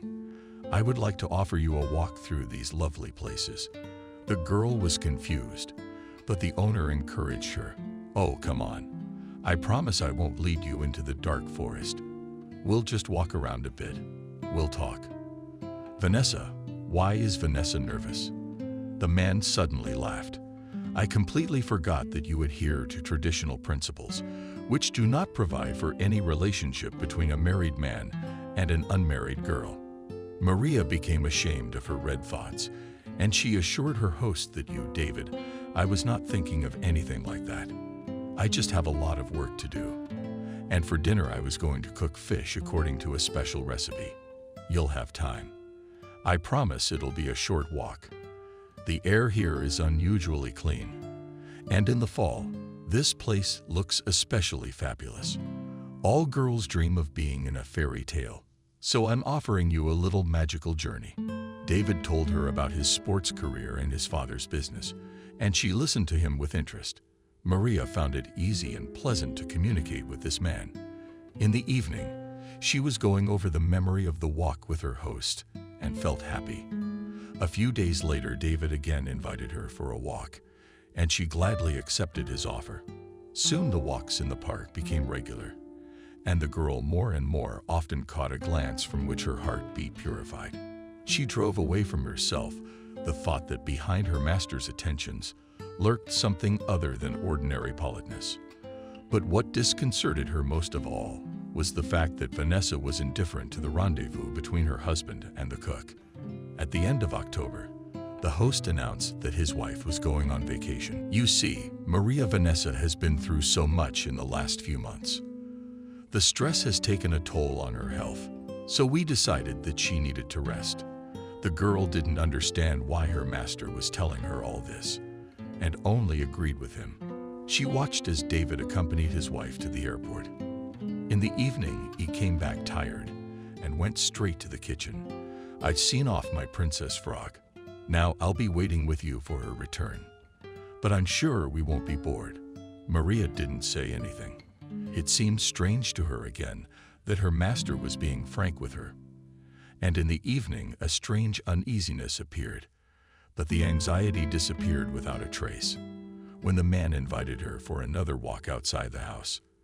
Maria had always felt more secure than in the mansion. This time they walked longer than usual, and David behaved more relaxed with her. When they came across a creek, he lifted her in his arms without asking her consent and carried her across. The strong embrace of the man made the girl's soul tremble, but she could not and would not resist what was about to happen. At night, David opened the door to her room without knocking, and she could not utter a word out of excitement, only squeezed her eyes shut tighter. For the first time in her life, Maria woke up in the morning in a man's arms. David was still asleep. She admired his masculine features for a long time. Perhaps her gaze was too intense, because the man stirred restlessly and murmured, "You're a fantastic girl. I'm not looking for. No one has ever been as good as you." Those words were tantamount to a confession, and Maria realized that she had been in love with her master for a long time. She did not want to think about the consequences of a forbidden relationship. She wanted to enjoy the happiness that fate had given her so unexpectedly. 2 weeks flashed by like a day. Vanessa returned from vacation, looking beautiful and tanned. Maria did not immediately notice that her hostess was looking at her intently. The girl tried to ignore these looks and avoided even casual encounters with her master. But after a few weeks, she realized that the thing she feared most had happened. She had become pregnant by another man's husband. The realization of her sinfulness was so strong that Maria went blind. Her ill health caused a real commotion in the house. The first to worry was the landlady Vanessa, who entered her room warily and sat down on the edge of the bed. "Maria, did you scare us? I've called our family doctor. I want him to examine you." The girl was in a panic. She realized that an experienced doctor would immediately determine the cause of her ailment. "Vanessa, there's nothing wrong with me. I'm just a little tired. No need for a doctor. You'll be fine tomorrow. We'll see how you feel tomorrow. In the meantime, you rest. My husband and I will have dinner at a restaurant tonight." The next day, Maria got out of bed with all her strength in her fist. But as soon as she entered the kitchen, an attack of nausea made her run to the bathroom. She wet her face with cold water, hoping it would help relieve the note. From somewhere in the back of her mind, a thought broke through. What are you going to do? Soon enough, it will all become visible, and you'll be put out on the street in disgrace. The girl realized that she had to tell Dmitri about the pregnancy, but she was very afraid of his reaction. But the meeting did take place. David appeared in the kitchen. He was in a good mood and immediately asked Maria, "How are you feeling? To be honest, you don't look too healthy." The girl was afraid to look him in the eyes and mumbled, "I'm all right. You needn't worry so much about me. But we're humans, not beasts. Although beasts are probably more worried about their tribesmen than humans, they are more likely to show selfless kindness and care. And I'd like to follow their example. Look outside the window. You see how beautiful the weather is." Maria realized what the master was getting at and refused. "No, not today. I'm in no mood to go outside. The man insisted you should get some fresh air. Otherwise you're in the kitchen. Why are you huffing and puffing?" He spoke deliberately loud. And the girl realized that Vanessa was aware of everything that was going on in the house. She obeyed her master's wishes without much reluctance. "All right, and I'll get ready now." Autumn air really had a beneficial effect on the girl. They slowly passed the entire alley strewn with yellow leaves, and they were silent. The first to break the silence, David. "Maria, I want to know what's going on." Confidence left the girl, and she burst into tears on the chest of her beloved. "David, I don't know how it happened, but it seems," and she expected anything but what followed next. The man drew her to him and began to shower her face and head with kisses. "Do you have no idea how happy I am? This is the most joyful news I have been waiting for so many years. Maria gently pulled away. But Vanessa had to tell her about it. Don't worry, we're good. This is a matter I will decide myself when the time comes. Maria calmed down a little and began to wait patiently for the denouement. But the days flew by and nothing changed. One day during a walk, the girl asked me how soon we would become noticeable. I can't live in ignorance. Don't rush things. The main thing is, don't think about anything bad. It's just not the time. And again, the monotonous days and weeks dragged on. Maria's figure became noticeably rounder. It was no longer possible to hide the pregnancy.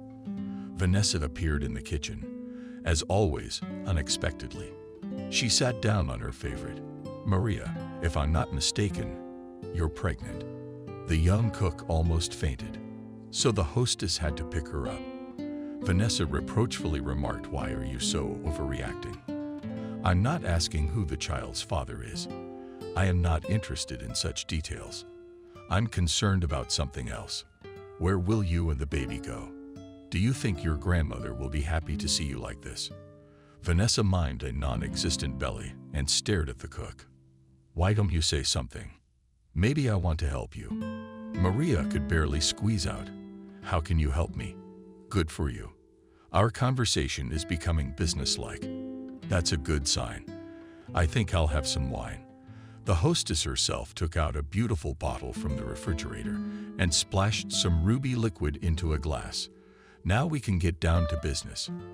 You are very young, and you still have everything ahead of you. That's why you don't need a baby right now. A baby would just tie you down. And you know my husband, and I have a problem with that." Maria shook his head. No, I won't give him to anyone for any money." Vanessa stood up and wanted to hug the girl, but she came back. The landlady looked at her contemptuously. "Before 3, you'll be begging me to spare you the embarrassment. Think carefully and weigh the pros and cons." Vanessa left the kitchen, but her voice continued to echo in the unhappy girl's head. She didn't know what she should do.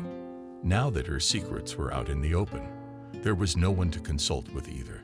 Her inner voice told her that she should run away from this house sooner, but she couldn't make up her mind. David asked her to be patient. He said he would decide everything himself. She trusted this man.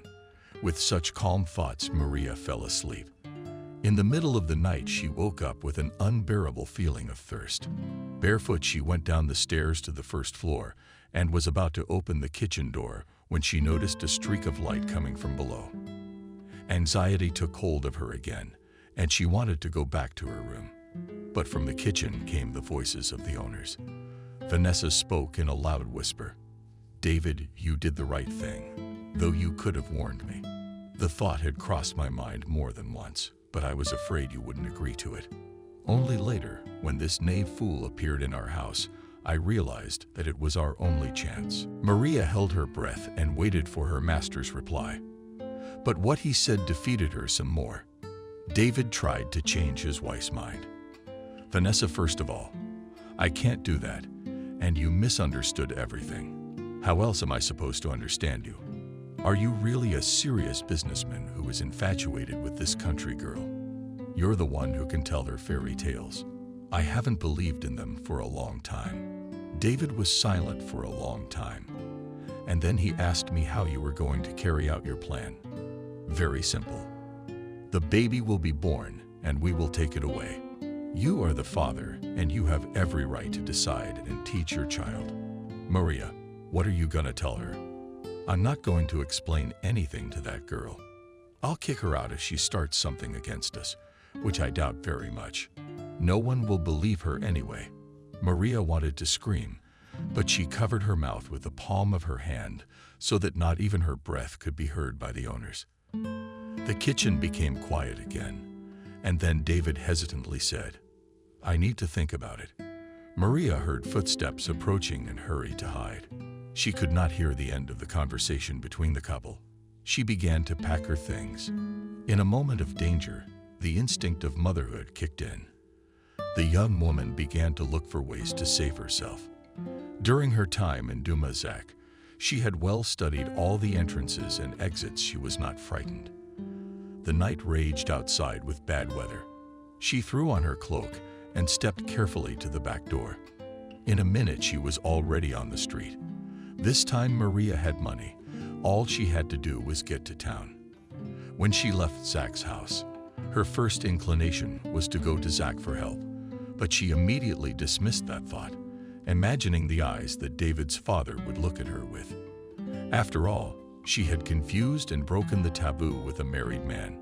The only way out was to return to the novelties, and Maria went to the train station. She bought a ticket at the ticket office and began to wait patiently for the train.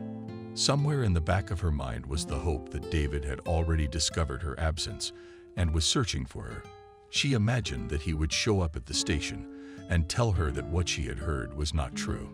But the hands on the big station clock moved inexorably forward, and the man she had foolishly believed in, he never showed up. Soon boarding was announced, and the future mother hurried to the platform. And it was frightening to imagine how her grandmother would meet her and what they would say about her in the village. She settled down on the bottom shelf and, stroking her belly, whispered silently, "And why are we small? You and I will be fine." People judge a little and calm down. That's how Vanessa dreamed, only she had a snake's head.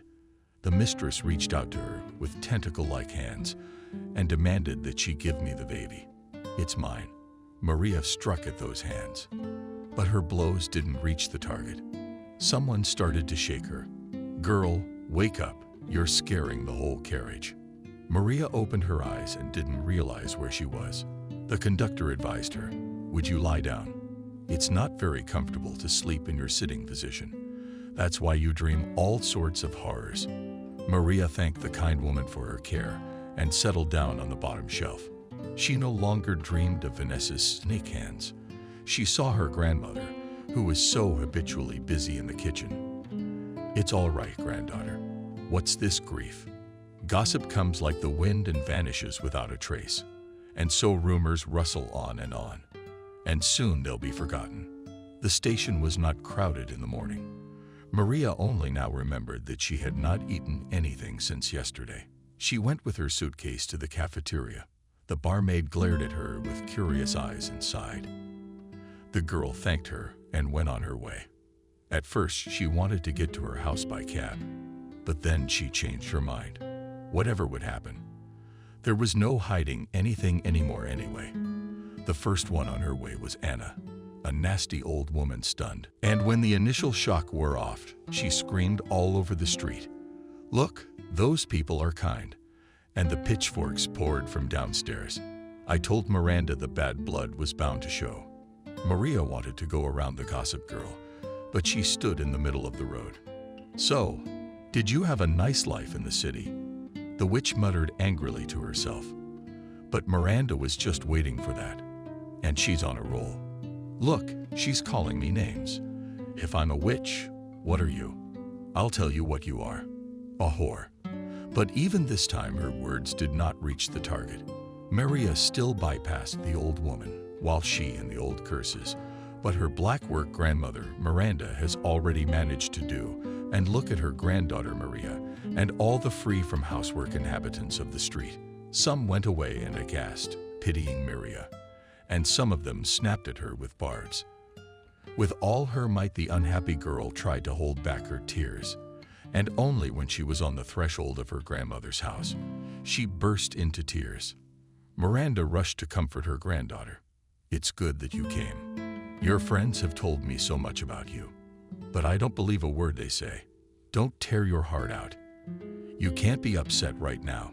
You can tell me later, and we'll figure out what to do together." Although Maria was still under the impression of the stormy meeting, she noted that her grandmother was saying the same words as the kind Zach, and remembering this man and her shattered hopes, the girl's tears flowed even more deeply. Miranda cost a great effort to calm her granddaughter. But no sooner had Maria a little come to her senses than Anna quietly fell into the house. And I'll tell you this, Miranda, that it was to be expected. Your Maria walked through the village with her head held high, but she came back with her tail between her legs, and you're defending her. Miranda said tiredly, "Who am I defending? You? I don't need your protection. I have a son and a grandson. Now we'll see whose corners. Deceptive. Miranda grabbed a poker and moved toward Anna. She squealed in horror. You are definitely insane. I'll be sure to file a report on you for threatening me. The door slammed loudly and Miranda ran down the street. Miranda sank down on the chair next to her granddaughter. It's okay, Maria. We'll get through this trouble. The main thing is that we are together. Everything else is nothing.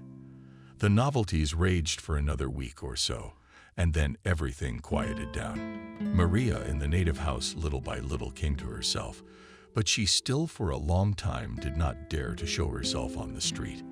But the voluntary shuddering did nothing to deprive her of the latest news.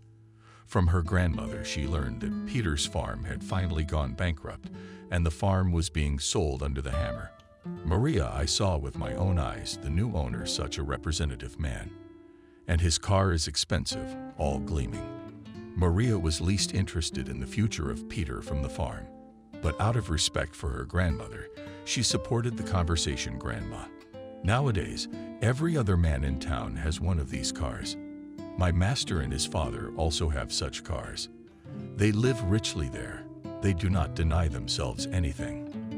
The girl had already shared her misfortunes with her grandmother. She didn't hide her love story either.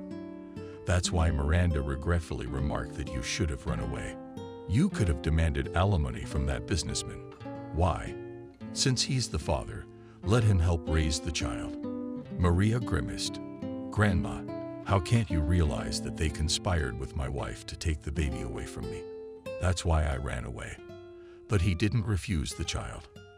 On the contrary, he was very happy when I told him. Miranda waved her hands. God, the world must have turned upside down to see such outrages. I don't understand how a child can be taken away from its mother. Vanessa knew the answer to this question when she discovered the disappearance of the young cook and became furious. In a fit of bad feelings, the woman lashed out at her husband. This is all your fault, David. I'm sure you let that fool in on our plans, and that's why she ran away. The man was himself shocked by the recent events and asked irritably, What do you want me to do? Don't you understand?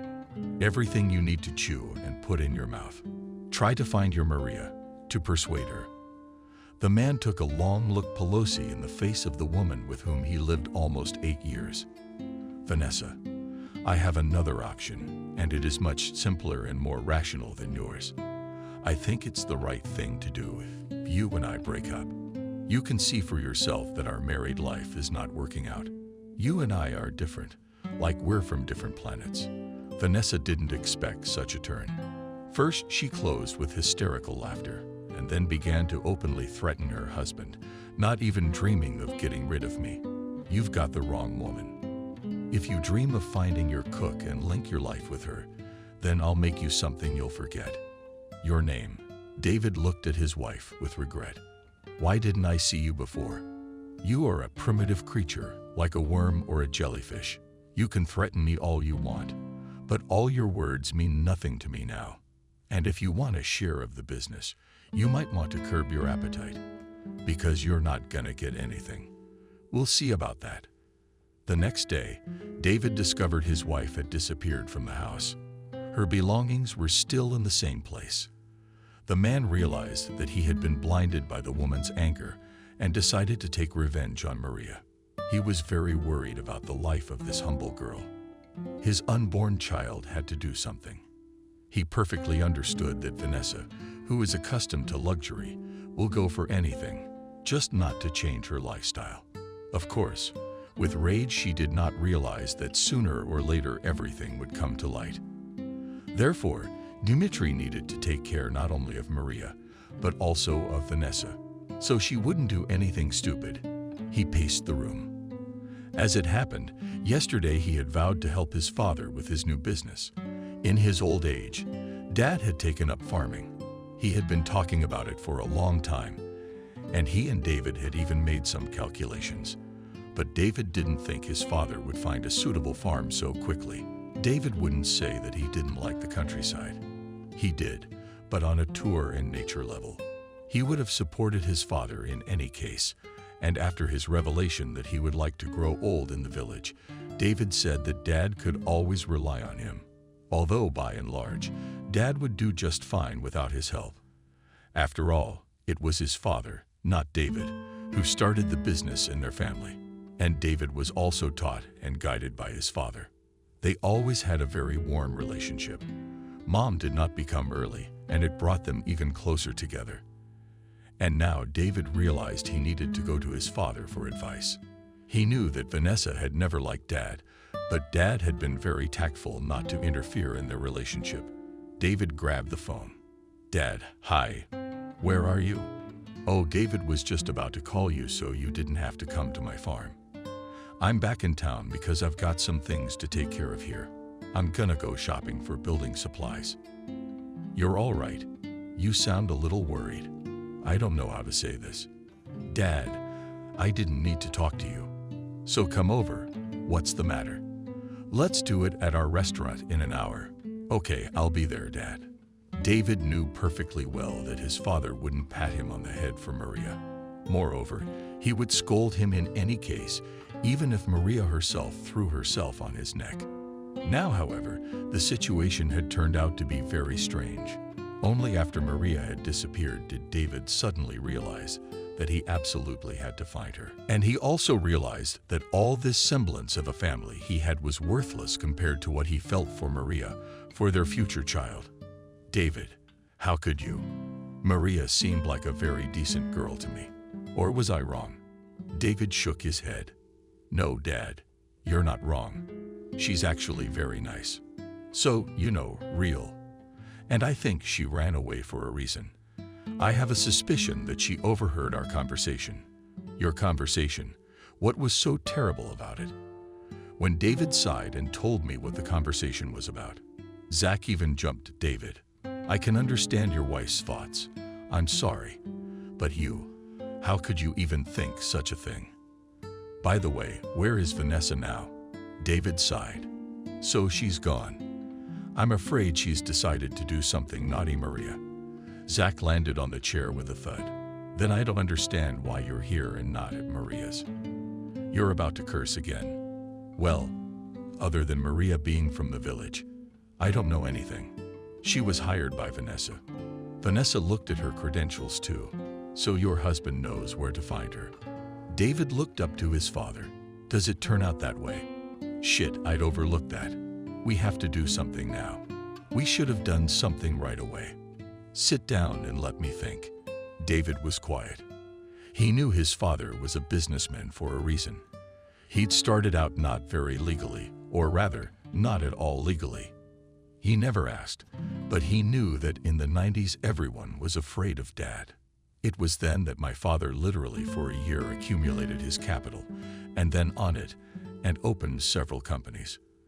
You don't have to be particularly gifted to realize that there was a bad trail of money behind his father's first money. Zach stood up and stood aside. He talked to someone on the phone for a long time, then called again. Finally, back at the table. But now he had to wait. Not half an hour later, his phone rang. Yes, I'm listening. He listened carefully to what he was told. Then he quickly looked at David and said into the phone, "We'll be there soon." David looked at his father in silence. But your wife was not so determined. Tell me she doesn't have a drinking problem. Oh, I see. Anyway, she's at the bar. She's a mess. Kathy and Emily Maria met a month after she arrived. Kathy was hanging on Sam's arm. Oh, look at that, Marin, with a potbelly. Emily picked up on it. Yeah, who goes to town for what? Our Maria clearly doesn't work. The girl first wanted to pass by, but then stopped. But the main thing is that not for that. Why are you here? Do you even realize that you are ordinary criminal? Kathy let go of the hand of Sam, who listened with interest to their conversation. You watch your mouth. What am I watching? You took all the money out of my wallet, left me in a strange city with no money. I didn't even have enough for a ticket. And then you come around here and try to accuse me of something. Maria wanted to leave, but Kathy blocked her way. Maria sensed that Kathy was drunk.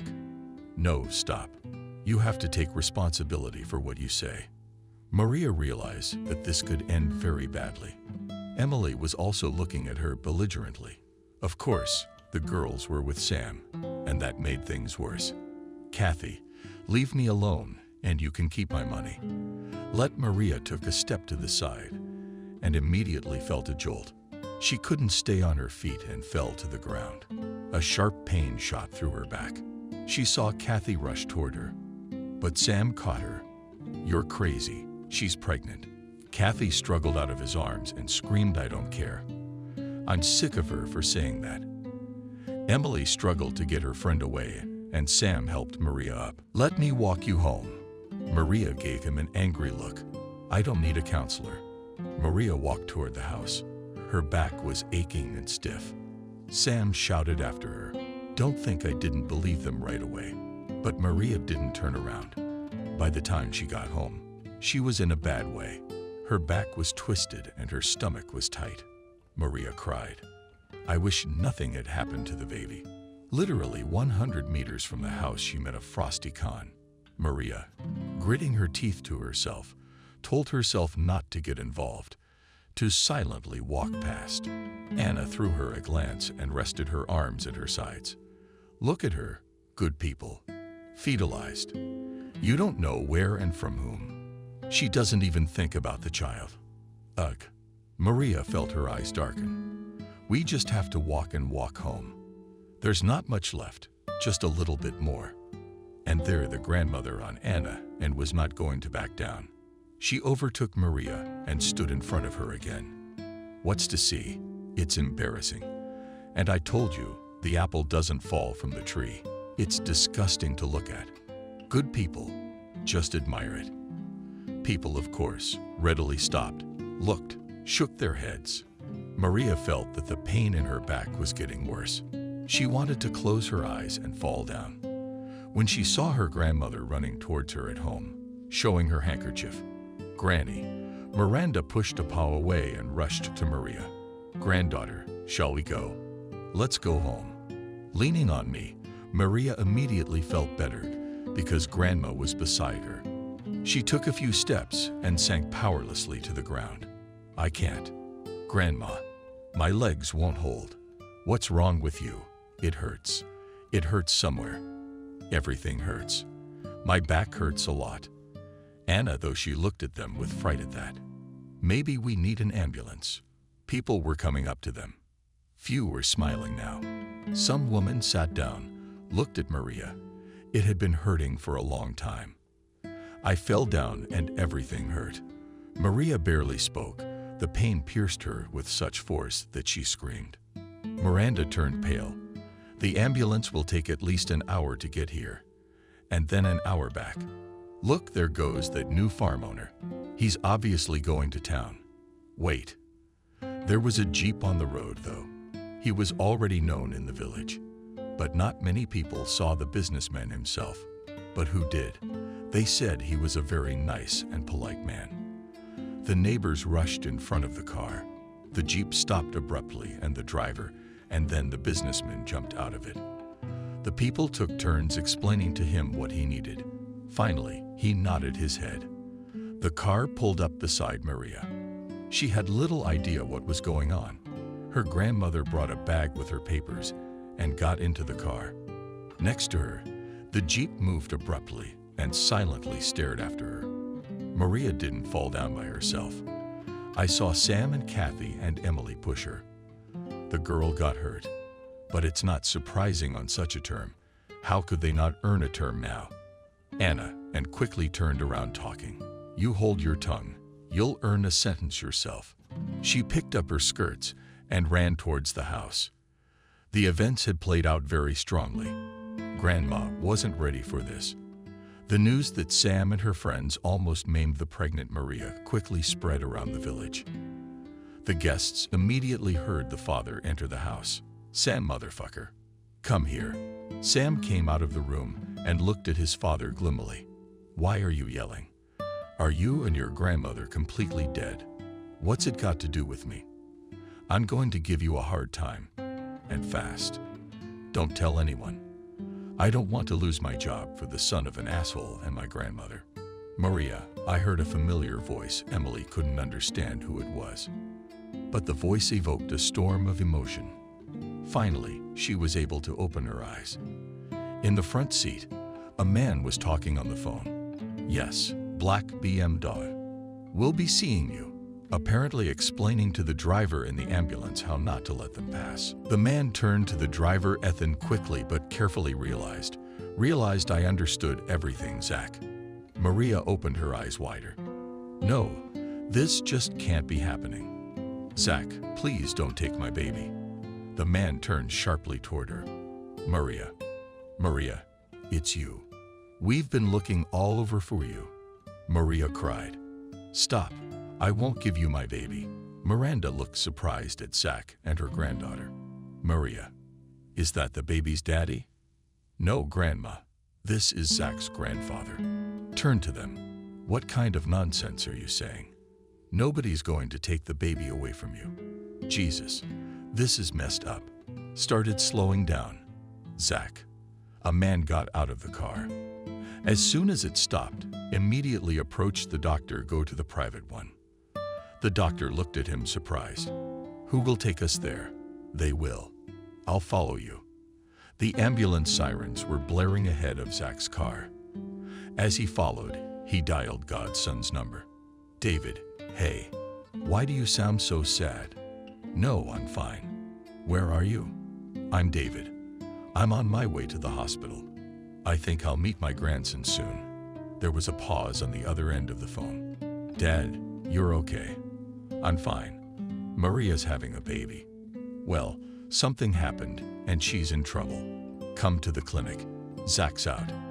They drove to the clinic. Miranda returned by evening to the village neighbors looking out of their yards. But no one dared to ask how things were going. It was as if they hadn't done anything wrong, as if they'd been covered in mud. They attacked the girl, as if no one gives birth without husbands. It's all freezing. It muddies the water. They say the precinct built them houses, and they also say that these girlfriends have very unpleasant things ahead of them. Miranda arrived in the same Jeep she left in. This, of course, caused even more talk in the village, but knowing Miranda, everyone only exchanged news among themselves. In the evening, when it was already dark outside, there was a knock at the door. Miranda went to open the door. The police officer stood on the doorstep. Miranda, may I? Well, at least it's late for visits. I'm not here on an official visit. The policeman waved his hand and sat down at the table. Andrew, it happened that, how to tell you, Miranda, I probably came to apologize for myself and for the villagers. Miranda looked at him with interest. Kay, well, wait, I'll make you some tea. They sat opposite each other as Maria. It's all right, Maria. It's all turned out all right. Zach turned out to be a very good man and sent her to an expensive hospital. And the specialists there are good. The woman didn't give any details. She learned a long time ago not to say anything unnecessary. And always people turned everything in their own way. I brought money. What money? It's the same money that Emily and Kathy stole from Maria. They should be punished. Young fools. Maybe Maria will forgive them. Miranda shook her head. Nothing to do with them. She's too soft. And you, Andrew, don't do it for such people. The policeman stood up, looked at Miranda, and wouldn't go. Blimey. Yeah, she hung on mine. Sam's getting stronger. We're kind of getting married. I wish I hadn't seen them. I already talked to Anna. Thank you, Miranda. It was 3 days before Anna recovered from the beatings and went out again. She had one goal in mind. She had to punish this family, especially this Maria. She thinks she's a fool and Sam is a fool. She says I'm going to marry her. And I don't care if she's pregnant. He's a fool, all right. His mother put him in his place. Even if it's Kathy, it's not very nice. But at least she was smart enough not to bring him home. That silly slut still has to listen for her. No, that's not gonna work. And they're organizing something for this meeting. She'll remember it for a long time. The first thing Anna did was to find out when Maria was coming. There was no one to ask. So she went to the store. That's where everyone knows. The store was full, so she started from the door. What's the news in our village? What news? You're not here, Anna. There's no news. The woman got angry. Oh, how funny. Where would you all be if it weren't for me? I'm the only one who opens your eyes. People are soaked. You know something new. Otherwise, you wouldn't be talking like that. What don't you know? Maria will be discharged soon. They say she gave birth to Chernenko. People in the store aghast. How Chernenko on Anna under half of them. It's done. She won all the attention. Where did you get that, Anna? What do you mean? From where? From her girlfriends. Did you forget how they talked about her? How she was with everyone, just like her mom. People looked at each other. They'd never seen anything like that in the village before. It's not like Maria is like that. They're all like that, and then they're like that. What's there to think about? Soon she'll be discharged. She'll come, and we'll see for ourselves. It'll be a laugh like nothing we've ever seen in our village. Shame, and with shame. When she's discharged tomorrow, I guess. It turns out Miranda was at the store the other day, picking up some goodies. She said she'd be here at 3 o'clock tomorrow. And what's interesting is that she's not going to pick her up, but Maria is. Oh my God. And there's no one to greet her. Anna and Alive turned to the saleswoman. So what am I saying? That father must have left a long time ago. He doesn't know what's going on here. And this one's still walking around with his head up. What a disgrace. She's disgraced the whole village. But you, Anna, don't bend the village too much. And what about that Anna and the belly turned, saying what's wrong? Have you often seen children like that in the villages? So they'll come to us on a field trip. And you're sure that there is such a child? I'm not sure. Who knows who she was carrying? So I'll go to 3 tomorrow to look in you. And come. Anna jumped out of the store. The main business is done. She gave people food for thought. The woman was sure that all, if not more, would show up at the house to see Maria. Shame. Look at them with their heads up. Ugh. In fact, I thought I should tar the gate at night, like they used to do in the old days. But then I decided that I could get some gingerbread from my relative, and decided to limit herself to a fiery speech. When Maria arrived, she would take revenge for all her words. Miranda looked out the window and raised her eyebrows to the window. Zach came up as well. Whoa, is this the whole Maria meet and greet? Miranda sighed. I wish it was a good thing. You see, it's the grandmother. She must have brought everyone. Emily can't get over the fact that her grandson ran after Maria. She's trying to ruin Maria's life. She can say mean things, ruin her mood. You know, when Maria arrived, she couldn't even go outside for a long time. Then what did they say about her? Zach smiled. I recognize her village. I'm from the village too. Like my grandmother used to say, a village is a place at one end. Someone spoiled the air, and at the other end they already know that they can get their pants dirty. Miranda laughed. Oh, I can't with you. I never thought you could say that. You know, that's what they say in our country too, only in slightly different words. Zach smiled. You don't worry, everything will be fine. And Maria's not alone. What's up with them? Miranda looked at the man questioningly. Well, how can I put this? First Maria cried, then she kicked my son the hell out. Good for you, by the way. You should have said something else. Then she kind of listened. Anyway, they're going together. They are. Really, he called half an hour ago. Miranda was quiet for a minute.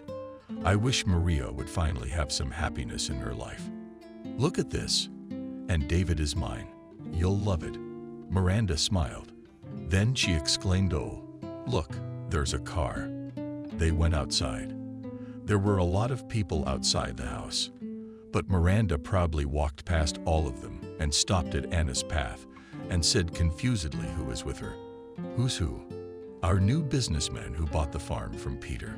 I wonder what he's doing here. Anna squinted. It was so unexpected that it threw her off balance for a few seconds. Actually, the businessman shouldn't be here, and he's probably been in the house for a long time without a car. All right, she would think about that later.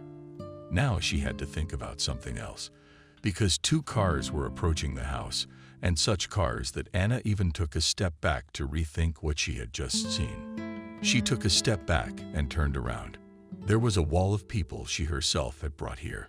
You, Anna, go, go, go. We may still have work to do. I don't want him to ask what we were doing here later.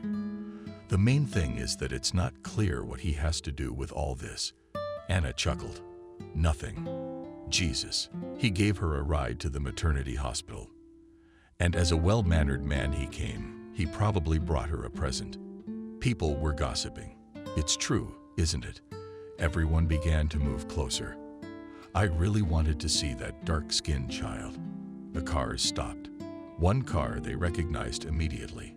It was the car of their businessman, but the other was a stranger from Zach's car. And his driver started unloading flowers and gifts. People were looking. Not bad. So I took one time out on the street, and here you are. How many gifts? Anna smiled. Everything is going according to plan. People are like that. The main thing in the right direction to send thoughts. And then, as usual, she walked, embarrassed to get closer to Miranda. Aren't you ashamed? In public, fat, heavy bang. Miranda looked at her in surprise. Why should I be ashamed? It should be you who should be ashamed of your filthy tongue. That my tongue did not tell the truth somewhere walking. You had both a daughter and a granddaughter.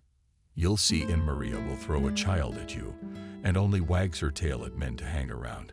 That she has a grandmother husband. No. Walk. I do not want.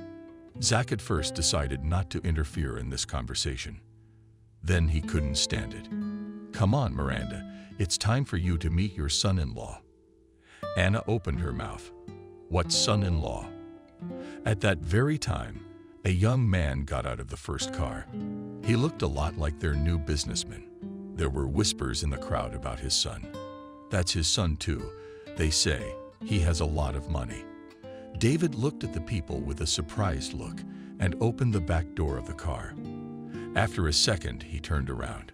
There was a boyish smile on his face and a bundle in his arms. The blue of the power blanket was transferring to the son. He carefully shifted his son onto one arm and reached into the car. Maria stepped out of the car. Miranda rushed over to her, hugging Maria. The grandmother smiled. Meet David, David's dad. The crowd buzzed. He's dark-skinned. What's the setup? Where to freeze on, Anna? I picked up my skirts and hurried to my house. They're all still on crutches. David looked fondly at Maria, then at his son when his father called him. Something turned over in David's soul. He suddenly felt that he was no longer just a man. Now he was a man who was responsible for his family, for Maria, for the baby. He was sure that the baby would be all right, because he could already feel it, even though it had not been born yet. At the hospital, they wouldn't let him in. They told Maria that she was asleep, and no one would be allowed to see her now. Her father had already taken Maria's grandmother away, and David was determined not to go anywhere and leave Maria and her son alone. They tried to send him home. They didn't want to talk to him. Maria. But David was not the kind of man to give up. A month later, the village was talking again. True, the talk was no longer about Maria, but about the 2 pillows with which Maria had once gone to the mountains. The police came from the town, and accompanied by a policeman, they went to Kathy's house. Naturally, an hour later, the whole village knew that Maria was not alone with an empty purse at that time. Now the village was really buzzing. The police came to Maria's house. Do you need to write a statement too? Maria smiled. No, I won't do that. In fact, I'm very grateful to the girls for doing this to me. If I hadn't been alone in a strange city with no money, I wouldn't have met my new family. I wouldn't have William. Give the girls mine. Thank you very much. That evening, the guests delivered those words to Kathy and Emily. Kathy even felt a twinge. Mother Teresa was a blessed fool, and she still is. But that's okay. Now this will all be over. and you and Emily, will go back to town. This time, you and I will succeed." The guest looked at her in surprise. "I thought we were getting married." Kathy chuckled. "Who needs you? Your daddy helped, and that's it." She turned to Emily. "So what do you say we go?" Emily shook her head. "You know what, Kathy? You can take offense, but I'm not going anywhere with you ever again. I do not need such happiness and gift. Maybe Maria, and only she is now in chocolate, and we are. You went, friend." Emily turned around and walked towards the house. Sam caught up with her in a second and said, "I'm with you." Kathy jumped up. "Well, bring down the redneck about the wrong one. Here you will twist the tails of cows all your life, and I wasn't born for that." She cursed helplessly, then burst into tears. "Remember, you will still know me, what I will become." But no one heard her. "Maria, maybe stay for a while." "No, I'm going to Grandma. David is getting divorced tomorrow. Need to support him." Vanessa is very belligerent. "I'm already worried. I really don't need it, Grandma. In general, David asked me to talk to you." "Talked about what?" "Well, grandmother, you understand how you and I will miss you. I understand that you love the village, but maybe you will think about it anyway." Miranda smiled.